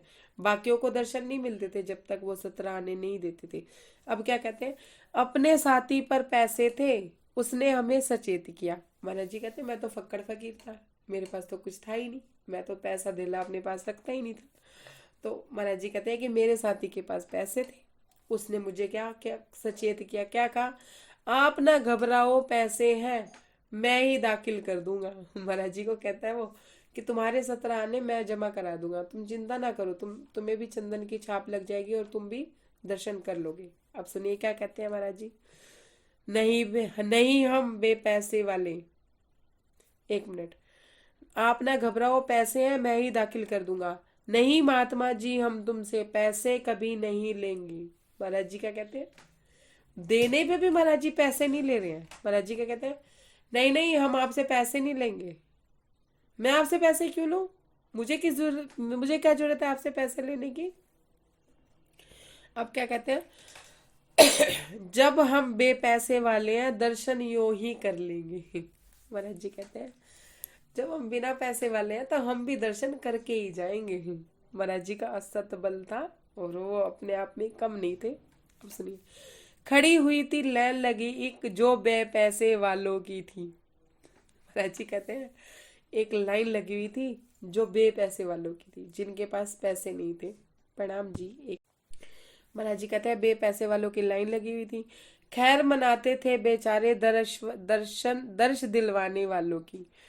अब उसमें भी एक लाइन और लगी हुई थी, जिनके पास पैसे नहीं थे और उनके पैसे कोई और जमा करा देता था तो उनको भी दर्शन हो जाते थे। तो महाराज जी कहते हैं कि मैं उस लाइन में लगा जब हम बेपैसे, एक मिनट, खड़ी हुई थी लाइनिक जो पैसे वाले थे, मतलब जिनके पास पैसे नहीं थे, वो भी एक लाइन थी। वो खैर मनाते थे बेचारे। क्या खैर मनाते थे कि कोई बिना पैसों के उन्हें भी कोई दर्शन करवा देते तो वो खैर मनाते थे। सब फकीर फुरका बैठे रटते थे राधे राधे श्याम। महाराज जी कहते हैं कि सब फकीर थे, कुछ नहीं था उनके पास, बिना पैसे के थे। फकीरों के पास कहाँ पैसे होते हैं? क्या क्या बोलते थे वो? राधे राधे श्याम श्याम ऐसे बोल के बैठे रहते थे। हम भी वहां, क्या कहते हैं महाराज जी, हम भी जा बैठे उन्हीं में रटने लगे शाम का नाम। महाराज जी कहते हैं मैं भी उन बेपैसों वाली लाइन में गया और जाके बैठ गया और मैं भी शाम शाम रटने लगा।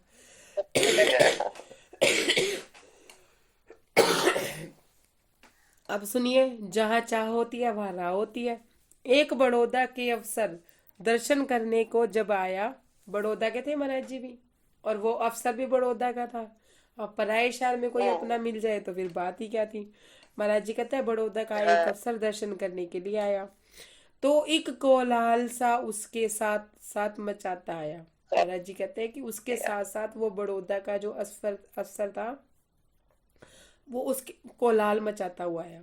कोलाहल क्या था सुनिए। अजी हमें, मतलब जब वो बड़ौदा का अफसर आया तो महाराज जी कहते हैं हमने भी उनके साथ कोलाहल मचाया। क्या मचाया? अजी हमें दर्शन करवा दो महाराज, किंतु नहीं सुनता था कोई इन बेचारों की आवाज। अब जब वो आया, अफसर बड़ौदा का था, तो जो बाकी सारे जो टोली बैठी थी बिना पैसों वाली, फकीरों वाली, तो वो उन अफसर के पीछे पड़ गई। महाराज दर्शन करवा दो दर्शन, हमारे पास पैसा देला कुछ नहीं है, हम कहाँ से पैसा लेंगे, हम तो फकीर हैं, इन्हें को फकीरों को तो कम से कम दर्शन करने दो। ये जो 17 आने का जो कर रहा है ये तो उनके लिए जो गृहस्थ आश्रम में है, जिनके बिजनेस चलते हैं या जो कमाते धमाते हैं, हम तो फकीर फक्कड़ है, हमारे पास तो कुछ नहीं है। मतलब इस तरह का कोलाहल वहां पे होने लगा, शोर होने लगा, किंतु नहीं सुनता था कोई उन बेचारों की आवाज। महाराज जी कहते हैं कि उन बेचारों की आवाज कोई नहीं सुन रहा था, वो अफसर भी नहीं सुन रहा था। अब देखिए महाराज जी क्या करते हैं। कोई गिड़गिड़ाता फिरता पैरों को पकड़ रहा कोई दुआ देता फिरता कर जोड़ फिरता कोई। महाराज जी कहते हैं कि कोई तो गिड़गिड़ा रहा था उस अफसर के पैरों में कि भाई हमें तो दर्शन करने दो, हम आपके पैर पकड़ते हैं। क्या कोई दुआएं देता था कि हम तुम्हें खूब को दुआएं देंगे, तुम खूब तरक्की करोगे, तुम बड़े अफसर बन जाओगे। लेकिन कोई हाथ जोड़ता था कि मैं आपके आगे हाथ जोड़ रहा हूँ, आप मेरे को दर्शन करवा दो। सुंदर साथ जी ही। अब इसका बातों भेद इतना ज्यादा है कि मेरे से रुका नहीं जा रहा है। जो बिना पैसे वाले होते हैं ना, मंदिर आश्रमों में जाते हैं तो हर जगह यही करते हैं ना, करना पड़ता है ना उन्हें। ये सब आप देखते जाइएगा। किंतु न सुनने वाला कोई, हमने जब से जांच लिया, महाराज जी कहते हैं कि मैंने ये जांच लिया कि कोई सुनने वाला नहीं है यहाँ, कोई है ही नहीं सुनने वाला, ये सुन ही नहीं रहे हैं किसी की। जब ये इतने फक्कड़ फकीर इतना बोल रहे हैं तब भी ये सुन नहीं रहे हैं। तो फिर सुना अफसर को हमने बकना शुरू किया। महाराज जी क्या कहते हैं, महाराज जी कहते हैं वो तो बोल ही रहे थे, उसके बाद मैंने क्या किया, तो फिर सुना अफसर को हमने बकना शुरू किया। बोलना अलग नहीं कह रहे हैं महाराज जी, बकना कह रहे हैं, अपने आप को कह रहे हैं बकना। मतलब महाराज जी कहते हैं मैंने चिल्ला चिल्ला के बोला और ऐसा बोला कि वो अफसरों को भी शर्म आने लगी। कैसे, क्या लोग हैं ऐसे दर्शन को, किसको, अफसरों को नहीं कहा उन्होंने, क्या कहा, क्या लोग ऐसे दर्शनों को क्यों करवाते हो अपमान। महाराज जी कहते हैं किसको कह रहे हैं? अफसरों के सामने उन फकीरों को कह रहे हैं जोर जोर से। क्या कह रहे हैं? क्या करोगे ऐसे दर्शनों को लेके? क्यों अपना अपमान कराते फिर रहे हो? क्यों अपनी मिट्टी कराते फिर रहे हो? क्यों अपनी बेइज्जतियां कराते फिर रहे हो? जाओ पहले भिक्षा मांगो। क्या तुम समझ ना पाए अब तक? यहाँ पैसे के है भगवान। क्या तुम्हें समझ में नहीं आ रहा कि यहाँ पैसे के भगवान है? अभी तक तुम्हें ये बात नहीं समझ आ रही? जब ये 17 आने लिए बिना तुम्हें दर्शन नहीं करने देना चाहते, तुम फक्कड़ फकीर हो, तुम्हें समझ नहीं आ रही कि यहाँ पैसे के भगवान है। पैसे दोगे तो दर्शन होंगे। जाओ, क्या करो? जाओ पहले भिक्षा मांगो, तत्पश्चात आना। पहले जाओ भीख मांग के आओ, 17 आने की भीख लो, फिर यहाँ जमा कराओ और फिर दर्शन करो। करो इकट्ठे। पता रंजना दी मैं कुछ बोलूं? 1 मिनट, ये प्रसंग पूरा हो जाने दीजिए फिर बोलिएगा। क्या करो इकट्ठे पहले पैसे पहले सब 17 आने। महाराज जी क्या कहते हैं जोर जोर से कि जाओ पहले 17 आने इकट्ठे करो, भीख मांगो। ठीक है? पैसे का भगवान ना बातें करता है कंगालों से। पैसे वाला भगवान कंगालों से बातें नहीं करता। 17 आने रखोगे तभी बात होगी। सुंदर साथ जी समझते जाइए, भेद अंदर से खुल रहे होंगे और सबने देखा भी होगा। यहाँ भाई बातें होती हैं केवल पैसे वालों की, बताने की जरूरत नहीं है, समझते जाइए। क्या कह रहे हैं? राधे श्याम अगर बजना है तो जंगल में जा बैठो बजो। अगर तुम्हें राधे श्याम ही बजना है तो जाओ जंगल में जाके बैठो। यहाँ क्यों बैठे हो? यहाँ तो पैसे का भगवान है। भिक्षा मांगो, 17 आने इकट्ठे करो, यहाँ जमा कराओ, फिर दर्शन करो। अब आगे क्या कह रहे हैं? यह नियम ऐसा है, पहले पैसा दो तो दर्शन लो। यहाँ पे तो नियम है जी, पहले पैसा दो फिर दर्शन लो। अब सुनिए। भनक कान पहुंच गई अफसर के, आकर के बोला हमसे। महाराज जी जोर जोर से बोल रहे थे। महाराज जी कहते हैं कि ये बात अफसर के कानों तक पहुंच गई। वो आके मुझसे बोला। क्या बोला? अभी आप क्या बोल रहे थे? सुना रहे थे यह किस से? कि आप ये क्या बोल रहे थे? किसको सुना रहे थे आप ये बातें? जो आप ये बोल रहे थे पैसे के भगवान, पैसे के भगवान, तुम किसको बोल रहे थे और क्या सुना रहे थे मुझे? मतलब हमें क्या सुना रहे थे? वो समझ गया था कि अफसर हमें सुना रहे हैं। सुनते ही उनसे हम बोले ये है खटिया पलटन। महाराज जी कहते हैं कि जब उन्होंने मेरे से आके बोला तो मैंने उनसे बोला कि ये तो खटिया पलटन है। खटिया पलटन मतलब इनके पास तो खटिया भी नहीं है, उनके पास तो सोने की जगह भी नहीं है, उनके सिर पे तो छत भी नहीं है। वो कहाँ से 17 आने लाएंगे? जिसकी कोई न सुनने वाला इनको कहते थे भगवान। महाराज जी कहते हैं कि इनकी कोई सुनने वाला नहीं है, भगवान भी इनकी नहीं सुनेगा। जिनके पास कुछ नहीं है, गरीब है, फकीर है, पड़े पड़े प्रातः से जिनको साय काल हो जाता, आखिर उठ करके बेचारा विवश होके चला जाता। ये जो सुबह सुबह आते थे प्रातः के समय, साय काल तक, शाम तक यही पड़े रहते। इनको कोई सुनने वाला नहीं था। कोई क्या भगवान भी इन्हें नहीं अपने पास बुला रहा बिना पैसे वाला है तो? पर वो विवश होके चले जाते शाम को कि हमें दर्शन नहीं करने दे रहे क्योंकि हमारे पास 17 आने नहीं है ना। फिर क्या कहते हैं? 17 आने 3 रोज में ये भी ना मांग सकते। महाराज जी कहते हैं कि ये 3 दिन भी अगर भीख मांगे ना तो भी ये 17 आने की भीख नहीं इकट्ठी कर सकते, क्योंकि उस समय 17 आने की बहुत कीमत हुआ करती थी। कोई देगा तो कोई 1 पैसा 2 पैसा देगा, 17 आने कहाँ से दे देगा? सुंदर साहब जी। हुई चेतना सी एक अंदर अफसर ने सुनकर अपनी। महाराज जी कहते हैं कि मेरी बात सुन के अफसर के अंदर एक चेतना हुई, एक कोई जागृति हुई। क्या जागृति हुई?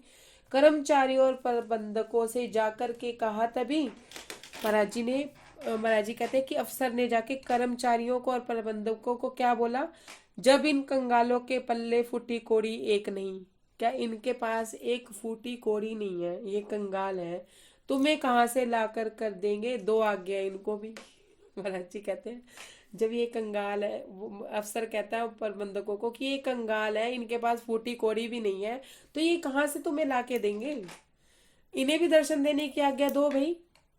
जब इनके कोई काम धंधे नहीं है, दर्शन तो इनको भी करने हैं, करवाओ इनको दर्शन।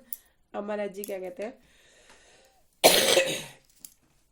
तभी छाप चंदन की लेकर आया एक निकट अपने। महाराज जी कहते हैं कि एक ना चंदन की जो छाप लगा रहे थे 17 आने करने के बाद महाराज जी कहते हैं वो छाप लेके एक अफसर मेरे पास आया। इस पूरी लाइन में उसने अपने को ही सब लीडर समझे। महाराज जी कहते हैं कि उस अफसर ने इतने लोगों में मुझे ही अपना लीडर समझा कि मैं ही लीडर हूँ इनका, तो मुझे ही पहले छाप लगाने आया। और महाराज जी क्या कहते हैं, क्योंकि हमने शोर मचाया था उस लाइन में सबसे ज्यादा। महाराज जी कहते हैं मैंने उस लाइन में सबसे ज्यादा शोर मचाया था और खटिया पलटन मेरी थी। अपने शब्दों में अफसर ने किया दर्श पर आमदा। महाराज जी कहते हैं कि मेरे शब्दों का असर उस अफसर पर हुआ था, तो उसने अपने दिल में हमारे दर्शनों की एक अभिलाषा जगा दी। Page number 104। जब वह छाप लगाने आया हमने उसको रोक दिया। सुनिएगा सुंदर साथ जी, महाराज जी क्या कह रहे हैं कि जब वो मुझे लीडर समझ के छाप लगाने आया तो मैंने उसको रोक दिया। क्यों रोक दिया, अब सुनिए। अपने नहीं लगाना चंदन छाप, प्रबंधक जी करो कृपा। महाराज जी कहते हैं मैंने उस प्रबंधक को कहा मुझे कोई छाप वाप नहीं लगवानी। अब ये कोई बात थोड़ी ना हुई तुम छाप लगा दोगे मैं दर्शन करके चला जाऊंगा। तुमने छाप लगाई मैं दर्शन करके चला गया। क्या कहते हैं महाराज जी, अगर लगानी है तो पक्की छाप हमको लगवा दो। सुनिए सुंदर साथ जी, महाराज जी क्या कहते हैं कि मुझे पक्की छाप लगवा दो कि कोई मुझे आने जाने से नहीं रोकेगा। लीडर बन गए थे, अब लीडर का कुछ तो अधिकार वो लेंगे ही ना। क्या कहते हैं, 1 महीना ठहरेंगे हम यहाँ, बस हमको क्षमा करो। महाराज जी कहते हैं मैं 1 महीना रुकूंगा यहाँ पे और जब मर्जी आओ जब मर्जी दर्शन करूं, जब मर्जी मुझे क्षमा करो, मैं ये कच्ची छाप नहीं लगवाता। पता नहीं क्या सोच साच के अपने पक्की लगवा ली। महाराज जी कहते हैं मुझे नहीं पता कि मैंने महीना रुकना भी था या नहीं रुकना था, मैं कुछ नहीं जानता था, लेकिन मैंने जिद में छप्पी पक्की छाप लगवा ली। समझिए इसका बातूनी भेद गहरा है, वो मैं कल बताऊंगी। बाकी जो थे लाइन में सबको चंदन की चिपकवा दी। महाराज जी कहते हैं मैंने तो पक्की छाप लगवा ली और बाकियों को मैंने चंदन की छाप लगवा दी, चिपकवा दी कि चलो दर्शन करो और जाओ। चले यहाँ से अब क्या कहते हैं, क्रम से मिले दर्शन सभी को, हमने भी दर्शन पाए। महाराज जी कहते हैं मैंने भी दर्शन किए, सबने दर्शन किए, मैंने भी दर्शन किए। जब हम बैठ ठहरे रोज हम वहाँ आए। जितने दिन महाराज जी कहते हैं हम द्वारका में ठहरे, हम रोज आए, रोज दर्शन किए। ठीक है, चले यहाँ से भी आगे दानापुरी अहमदाबाद, राजकोट से होते हुए सूरत जा पहुंचे। इसके बाद महाराज जी फिर जिक्र कर रहे हैं कि उसके बाद हम यहाँ गए। सुंदर साथ जी इतना ही स्वीकारिएगा, इसी के ही कल बातूनी भेद में आप लोगों को बताऊंगी। लक्ष्मी दीदी आप क्या कहना चाहते थे, आप बोलिए। प्रणाम जी। लाडो सखी क्या कहना चाहती थी, लाडली। मैं ये कहना चाहती थी, आपने कही थी कि मतलब पैसा मतलब जो पैसा लेकर जाते तो दर्शन होते ना, कर दर्शन नहीं होते मतलब मंदिरों में। अभी चर्चा हुई ना, अभी आप ये कहना चाहते हो कि महाराज जी को तो मंदिरों में दर्शन नहीं होते थे, जगन्नाथपुरी में दर्शन नहीं हुए थे, तो अब महाराज जी मूर्ति के दर्शन क्यों करने गए थे, यही कहना चाहते हो लक्ष्मी, यही कहना चाहते हो लाडो? नहीं ये नहीं ये नहीं मैं ये नहीं आवाज नहीं आ रही। आ रही है, आप बोलिए, दोबारा बोलिए क्या कहना चाहते हो। मैं ये कहना चाहती थी कि मैं आज से अभी ये 2 साल हुए, 2 साल पहले मैं मत्था वृंदावन गई थी। ठीक है, जो यही आगरा के बगल में मठा है यहीं पे गई थी, तो वहां पे वो पुजारी पैसे ले रहे थे, मतलब 500 1000 रुपया निछावर जो कुछ वो बता रहे थे, तो अब मेरे पति ने दे दिए, तो बस वो उन्हें मुझे में हम दोनों को घुसने दिया, और जिसने नहीं दे पाए तो बेचारे भी द्वारे खड़े रहे, द्वारे खड़े कर लौटे, लेकिन उन्हें दर्शन के लिए अंदर ही दबा गए। मुझे ये मतलब मुझे आभास हुआ कि सच में कहीं कहीं पैसों से ही दर्शन मिलते हैं ना, तो नहीं मिल पाते। इतना भ्रष्टाचार फैला मंदिरों में नहीं फैला है, तो जो गरीब बेचारा उसके पास है नहीं, तो वो नहीं कर सकता। वो सुंदर साथ जी मुझे आंसू आ रहा है कि कितना वो फैला है मंदिरों पर। हाँ, आप दर्द जिनके साथ बीती है ना, जिनके साथ बीतती है ना वो दर्द समझते हैं। लेकिन सुंदर साथ जी यहाँ पे एक प्रश्न भी है, प्रश्न उठता होगा, आपके मन में उठा या नहीं उठा, मेरे मन में उठा कि जब जगन्नाथ की यात्रा में महाराज जी जगन्नाथ के दर्शन करने गए तो उनको दर्शन नहीं हुए, तो उन्होंने मूर्ति पूजा पे, मूर्तियों पे विश्वास नहीं रखा, तो अब महाराज जी दर्शन करने क्यों जा रहे हैं? कोई बता सकता है? इसका जवाब महाराज जी ने इसी प्रसंग में दिया है, पीछे मैंने बोला भी है, जो महाराज जी ने मुझे मेरे मन में उपजाया। तो कोई बताएगा कि क्यों महाराज जी दर्शन करने गए? बताइए बताइए, जल्दी बताइए, टाइम खत्म हो रहा है। दीदी मेरी समझ में नहीं आई, दी आप ही समझा दो ना, दी आप ही। मैं ही समझा दूं। अभी पीछे महाराज जी ने क्या बोला कि 2 महीने उन्होंने अपना आसन नहीं छोड़ा। कहाँ? मुंबई के वालकेटेश्वर में, मुंबई के एक स्थान में 2 महीने तक वहां रहे। उन्होंने क्या सुनी? मूर्तियों में प्रभु की वार्ता होते हुए सुनी। समझ रहे हो आप? कि उनके सामने मूर्तियां आपस में बात कर रही हैं, प्रभु आप बड़े, प्रभु आप, मतलब इस तरह की वार्ता उन्होंने सुनी। तो अब वो मूर्ति पूजा में, मैं ऐसा नहीं कह रही हूँ कि मूर्ति पूजा में विश्वास रख रहे हैं या कुछ, लेकिन उनके सामने मूर्तियां भी आपस में बात करती उनको सुनाई दे रही थी। तो वो द्वारका में महाराज जी दर्शन करने के लिए गए, और महाराज जी कहते हैं मैं जितने दिन वहां रुका और मैंने वहां उतने दिन दर्शन किए उनके। सुंदर साथ जी महाराज जी वहां द्वारका 1 महीना रुके। क्या मैं 1 महीने की छाप मैंने लगवा ली? मुझे नहीं पता मैंने 1 महीना रुकना था या नहीं रुकना था, लेकिन मैं जितने दिन रुका मैंने वहां दर्शन करने, मैं रोज गया, मैंने पक्की छाप लगवा ली। क्यों? क्योंकि वो लीडर बन गए थे। समझिए, सत्य जहाँ होता है ना वो हमेशा लीडर ही होता है जी। जहाँ पे सत्य बल होता है ना वो लीडर ही होता है। क्यों? क्योंकि उसमें सत्य बोलने का एक साहस होता है, उसके अंदर एक सत्य बल होता है। कैसे होता है? सच बोलने का। अब जब महाराज जी इतनी जोर जोर से बोल रहे थे, बाकी की पलटन भी तो उन पे ये कह सकती थी कि ये 17 आने क्यों नहीं दे रहे, हम क्यों दे रहे हैं, भले ही वो खड़िया पलटन है या कुछ भी है। लेकिन महाराज जी ने क्या बोला कि उनके पास ना तो सोने की जगह है ना कुछ है, तुम उनसे 17 आने मांग रहे हो, वो 3 दिन में भी इतनी भीख नहीं इकट्ठी कर सकते जितनी तुम मांग रहे हो। तो किसी ने भी कोई आपत्ति नहीं जताई। सत्य बोल, कोई इतनी भीड़ में बोल सकता है खड़ा होके? बोलने का बल रखता है कोई? डर जाएंगे। हम क्या सोचते हैं, छोड़ो परे, इनको दर्शन नहीं हो रहे, हम भी नहीं कर सकते, हम अपने आप को मायूस करके चल देंगे। लेकिन इस बार ये बात ये भी जताती है कि परमात्मा पे चाहे वो अमीर है चाहे गरीब है, उसका बराबर का अधिकार है। उसके दरबार पे सारे ही फकीर है ना? सारे ही फकीर है ना? बराबर है ना? अमीर है तो सारे अमीर है, फकीर है तो सारे फकीर हैं। कोई एक नहीं कि तुम अच्छे हो और तुम बुरे हो, तुम पैसे वाले हो तो तुम्हें ज्यादा प्यार है और तुम बिना पैसे वाले हो तो तुम्हें ज्यादा प्यार है। पैसे वाले को तो भगवान फिर भी क्या करता है, देखिए सुंदर साथ जी, भगवान कहता है इसके पास तो पैसा है, मैंने इसे दे रखा है, ये अपना काम चला लेगा। जो बीमार होगा, आप देखिए जो बीमार होगा हमारा परमात्मा उसको देखेगा, ये बीमार है इसको थोड़ा ठीक करना। अब जो मर रहा होगा तो पहले परमात्मा किसको देखेगा? जो बिल्कुल ही मरा हुआ होगा। हम एक मसाला इत का बात उत की समझेगा। अगर डॉक्टर के पास एक मतलब 3 मरीज जाए, एक तो बहुत अच्छी अवस्था में है, बहुत अच्छी अवस्था मतलब मामूली बुखार जुकाम है उसको, और उसके बाद पैसा भी खूब है, वो अपना कर लेगा। एक थोड़ा उससे ज्यादा बीमार है कि बिस्तर पे पड़ा हुआ है, उससे उठा भी नहीं जा रहा, उठने में भी वीकनेस महसूस कर रहा है। और एक मरीज उसके पास वो है कि वो मरने के हालात में, पल में उसकी सांस चली जाएगी अगर इलाज नहीं मिलेगा। तो डॉक्टर किसे पहले लेगा? सुंदर साथ जी बताएगा कोई? किसको लेगा पहले? जो ज्यादा मरने वाला होगा उसको पहले लेगा ना। फिर पहले उसको उसका इलाज करेगा, फिर उसका इलाज करेगा जो थोड़ा ज्यादा बीमार है, फिर उसका इलाज करेगा जिसको मामूली खांसी जुकाम है।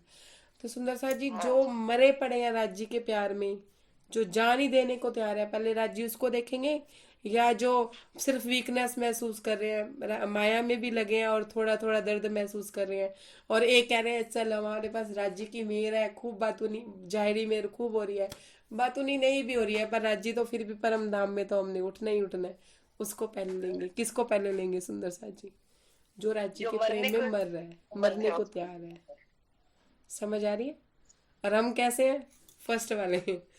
अरे राजी है ना, क्या दिक्कत है? कोई दिक्कत नहीं है, हम ऐसे हैं। तो राजी हमें क्यों देखेंगे, डॉक्टर क्यों देखेगा? मरो, प्राण दो, फिर उसे देखा जाएगा ना, है ना। इस स्थिति इस शरीर ने तो वैसे भी जाना ही है सुंदर साथी, जाना है ना।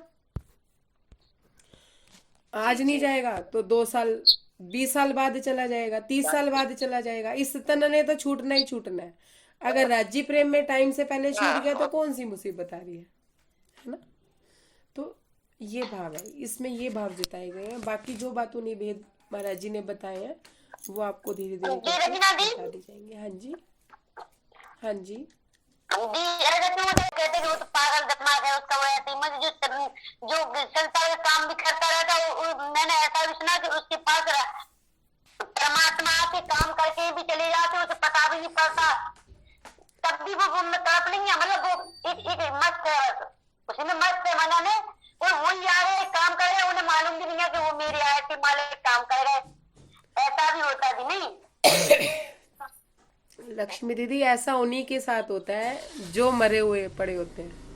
हाँ। जो मरे पड़े होते हैं ना, उनके काम भी राज्य ही करके, जो राज्य के प्रेम में मरे पड़े होते हैं ना, जिनको शुद्धि नहीं है, राज्य ही चाहिए, उन्हें अपने काम धंधों की शुद्ध नहीं है, उन्हें अपनी घर गृहस्थी की शुद्ध भी नहीं है, उसका राज्य खुद कार्य करके जाते हैं और उन्हें पता भी नहीं होता। वो मरे पड़े वालों की हालात है, उनके नहीं है जो जरा सी वीकनेस महसूस कर रहे हैं। हाँ, मेर पूरी है राज्य की, लेकिन हाँ जरा जरा सा दर्द हो रहा है कि हाँ राज्य से मिलना है, राज्य से मुलाकात करनी है। हम उनमें से हैं कि हमें जरा जरा दर्द होने लगा, है ना। और जो फर्स्ट वाले हैं जिन्हें हल्का सा सर्दी जुकाम है, पता हम तो उनसे भी कई गुजरे हैं दी, हम तो उनसे भी कई गुजरे हैं बिल्कुल।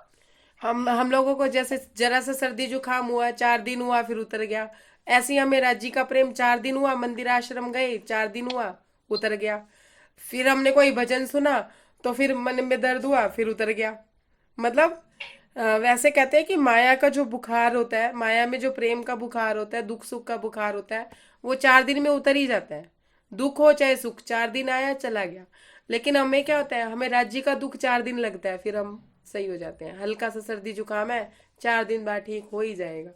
हमारा ये हाल है, हमारी उल्टी दशा है, इस वजह से हमें राज्य नहीं मिल रहे हैं। सुंदर साथ जी, इतना ही स्वीकारिएगा, कोई गलती हो तो क्षमा कीजिएगा।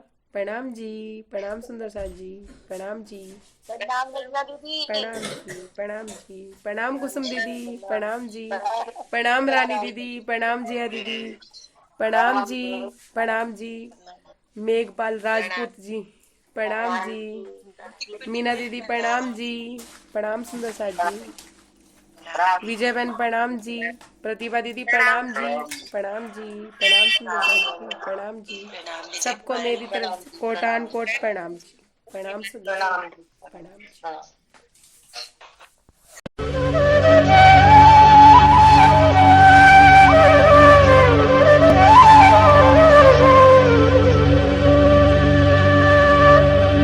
करो मूल मिलावे का ध्यान,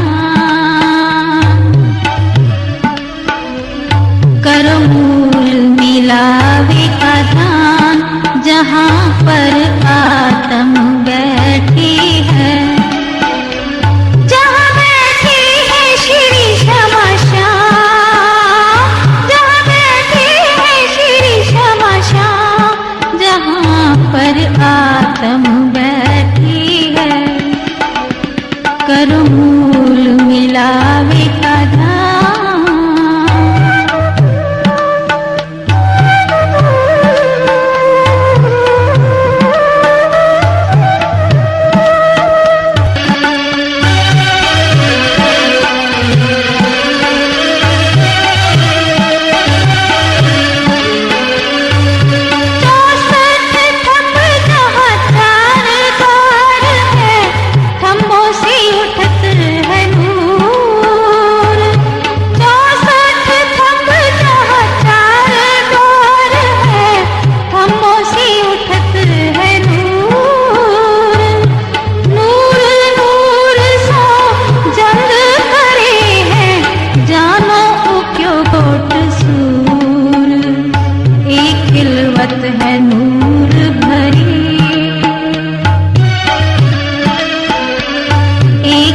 खिलवत है नूर भरी, जहाँ पर आत्म बैठी है।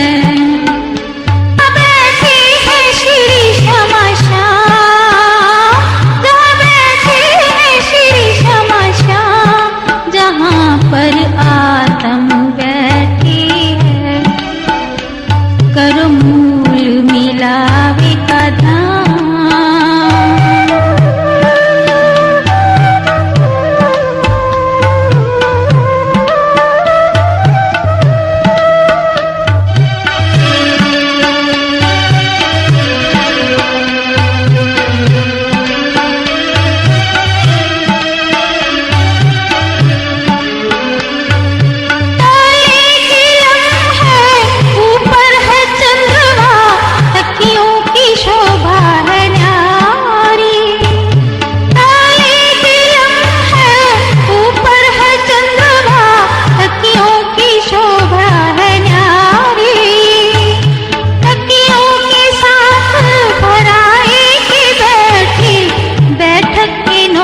बड़ी प्यारी बैठी रूहें जहाँ 12,000,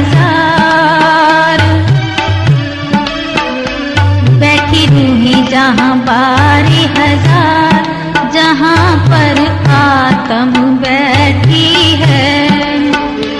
जहाँ बैठी है श्री क्षमा श्याम, जहाँ बैठी है श्री क्षमा श्याम, जहाँ पर आत्म बैठी है। करो मूल मिलावे का धाम,